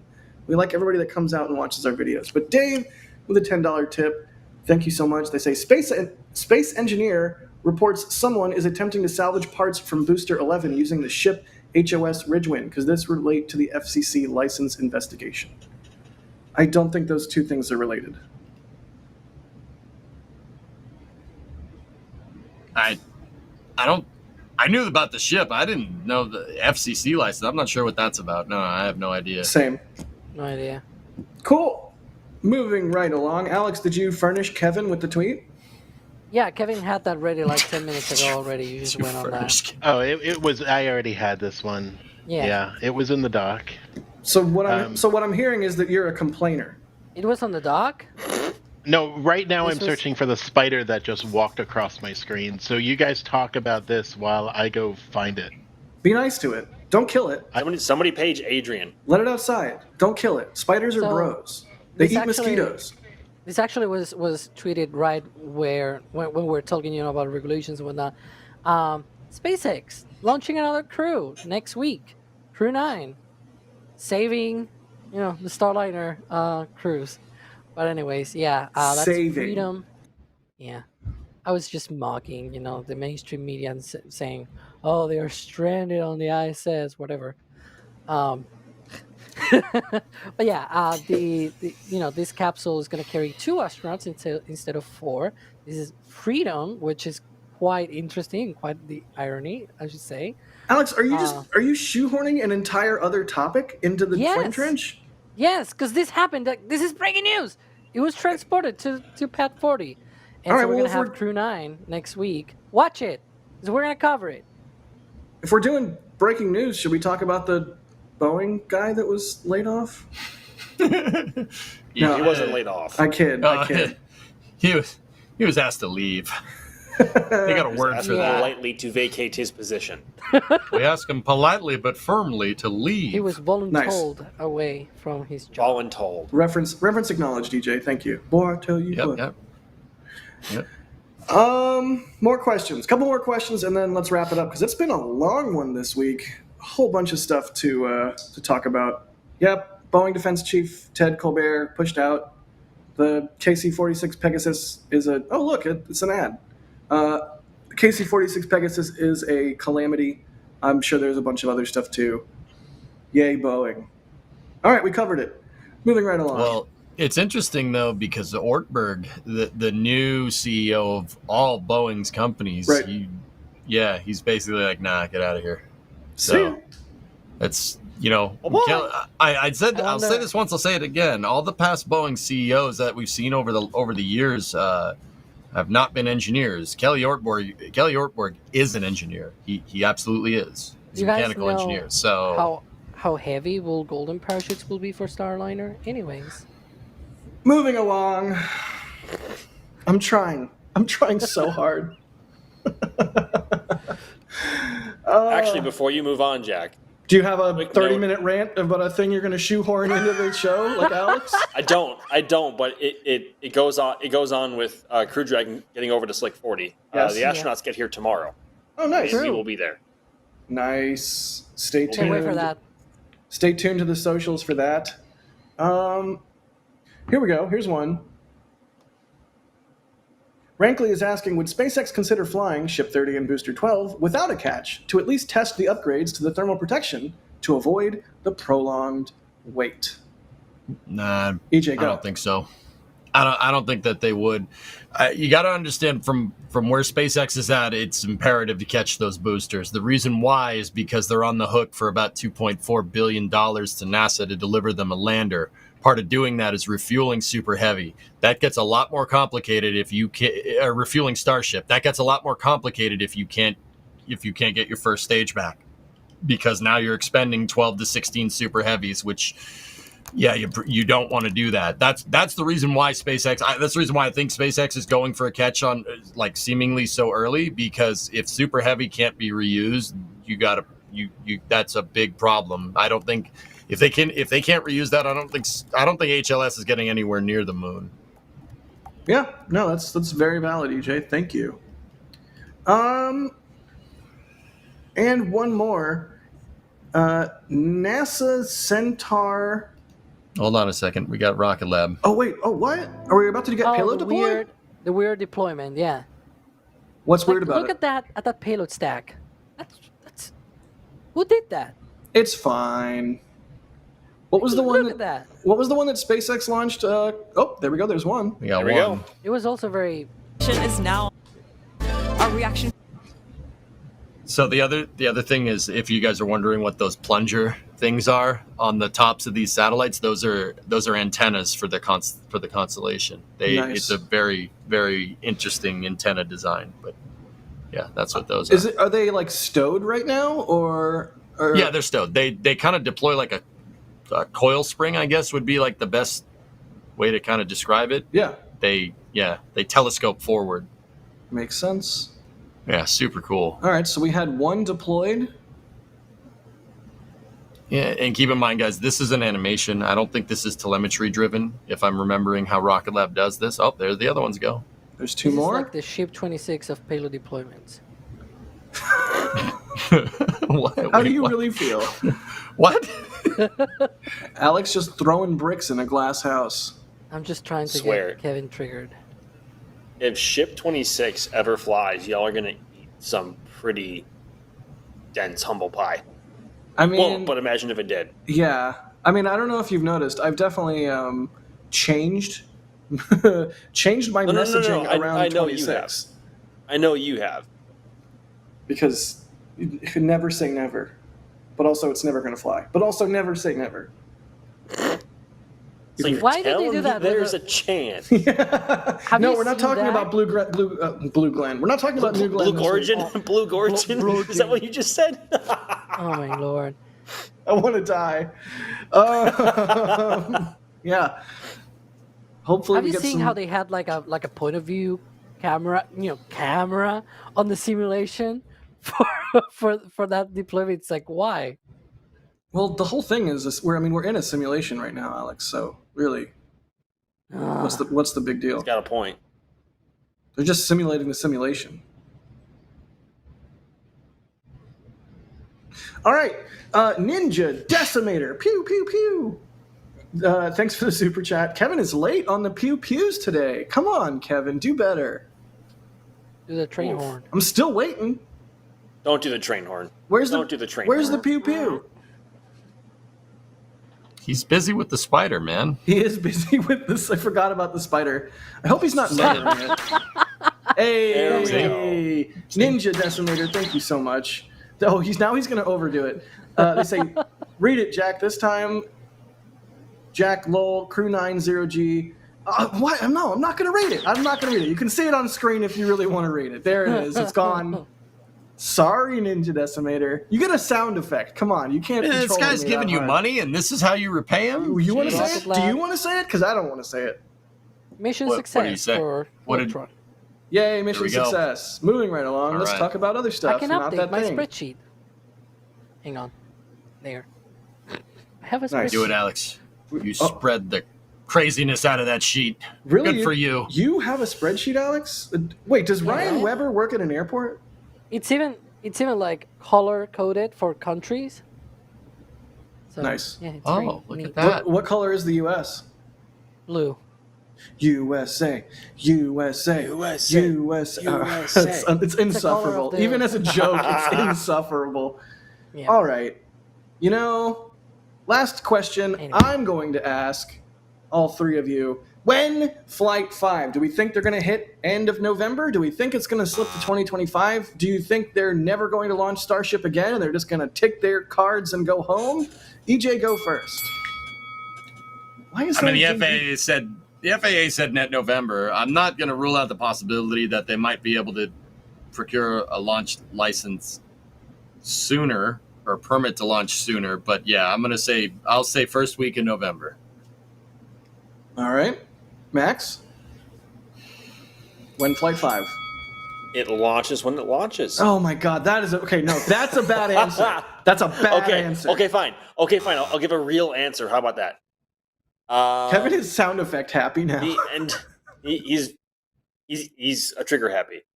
At the end of November should give the teams at SpaceX more than enough time to 100% ensure hardware is ready to fly instant the license is granted. So I want to say second half of November. All right, Alex. Everybody strap in. We got like 30 minutes left in the show here. With this answer from Alex. Ready? Go. Why you got to do my man like that, man? Dang. Soon. Hey! My guy. I deserve this. I deserve this. There you go. I didn't know we had a gangster with us tonight.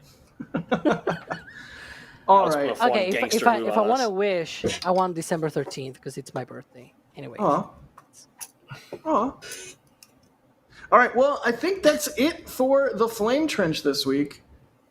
EJ, thanks for being on, good buddy. Oh, yeah. Oh, hey. Thanks for having me. Gonna need to. What are we doing now? We're doing outros. Thank you. Okay. No, I'm sorry. This is the part where you say I wasn't talking to you, Jack. It's a pleasure and an honor to be on. And then you're like, blah, blah, blah. And then we're like, okay, dude, we get it. It's a privilege being on here, chat. Thank you for having me. Max, it was excellent to have Flame Trench with you. Alex, it was great to have Flame Trench with you. Kevin, thank you for doing the production, and thank you for having me. I'm not mentioning anybody else, no.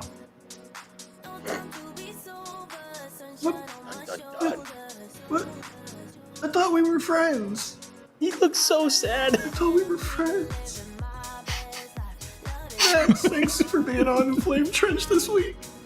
Hey, I just want to thank Kevin, EJ, and Alex for having me on the Flame Trench this week. It was I'm sorry. I can't keep a straight face. I'm sorry. But first ever Flame Trench for me. Hopefully many more to come. Check it off the box. But thank you all for being here, and thank you everyone else for hanging out and listening to us spiel. Yep.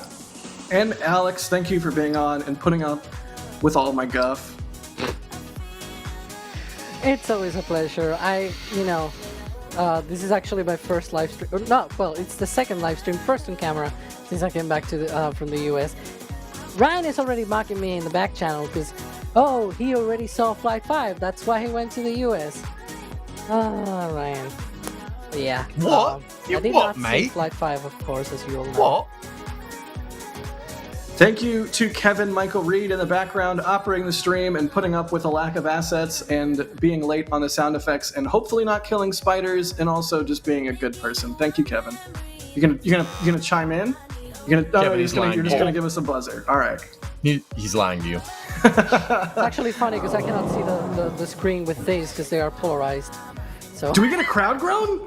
New sound effect unlocked. Let's go. We've had that one for a while. Oh, well, then I'm just behind the times. It's mostly been for Sawyer, though. Thank you so much to our launch directors and our flight engineers. We could not do this without the support of our members, especially the LDs and FEs out there who choose to give us a truly outstanding amount of support every month and enable us to plan things and execute upgrades to our infrastructure like Dan helps us do. Thank you so much, members. Oh God, now I have to look at myself. Yes. Remember when I said I wanted to be the ice and the flame trench? Shuttle mention. What? Shuttle mention GIF might need to be kept around forever. Yep. Somebody emote that. Quality facepalm. Yes. Yeah, no, we don't need to look at my face anymore. It's awful. No. Moving right along. You should just pause it on this. Look at my face! Oh my God. Alex Angie. Looking right into your soul. Yep. Green Topo Chico bottle. Green screen. Who knew? Oh. Well, is that you showing the shock diamonds? It looks like a heart, though. No, that was me showing the effects from the Saturn V F1 ignition of like the RP1 clouds coming up and then getting sucked back down. Baby. All right. Nice. Max cannot comprehend. I cannot. EJ wants to fight. Yep. I'm gonna go pick a fight. Alex is going crazy. Alex's mind is blown. EJ literally left to go pick a fight. All right. Once again, thank you all for tuning in to the Flame Trench. We love you. We love what we do. We can only do it because y'all care enough to... Oh my God. Why that one? This is the best one. It's not even a GIF. It's just a screen grab. There we go. There we go. Look at that. Look at that nice shave line on the beard. It must have a really good razor to be able to pull something like that off. Look at that. That's sharp.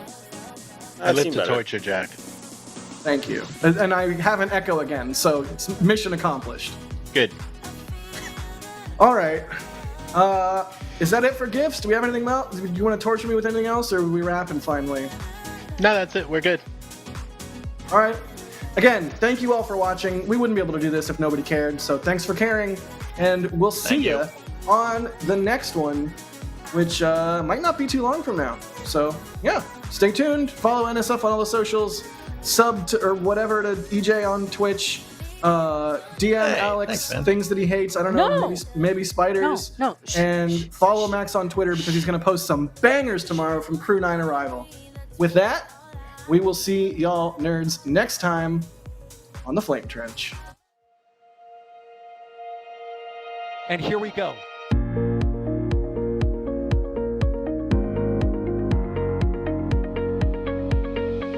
We have liftoff.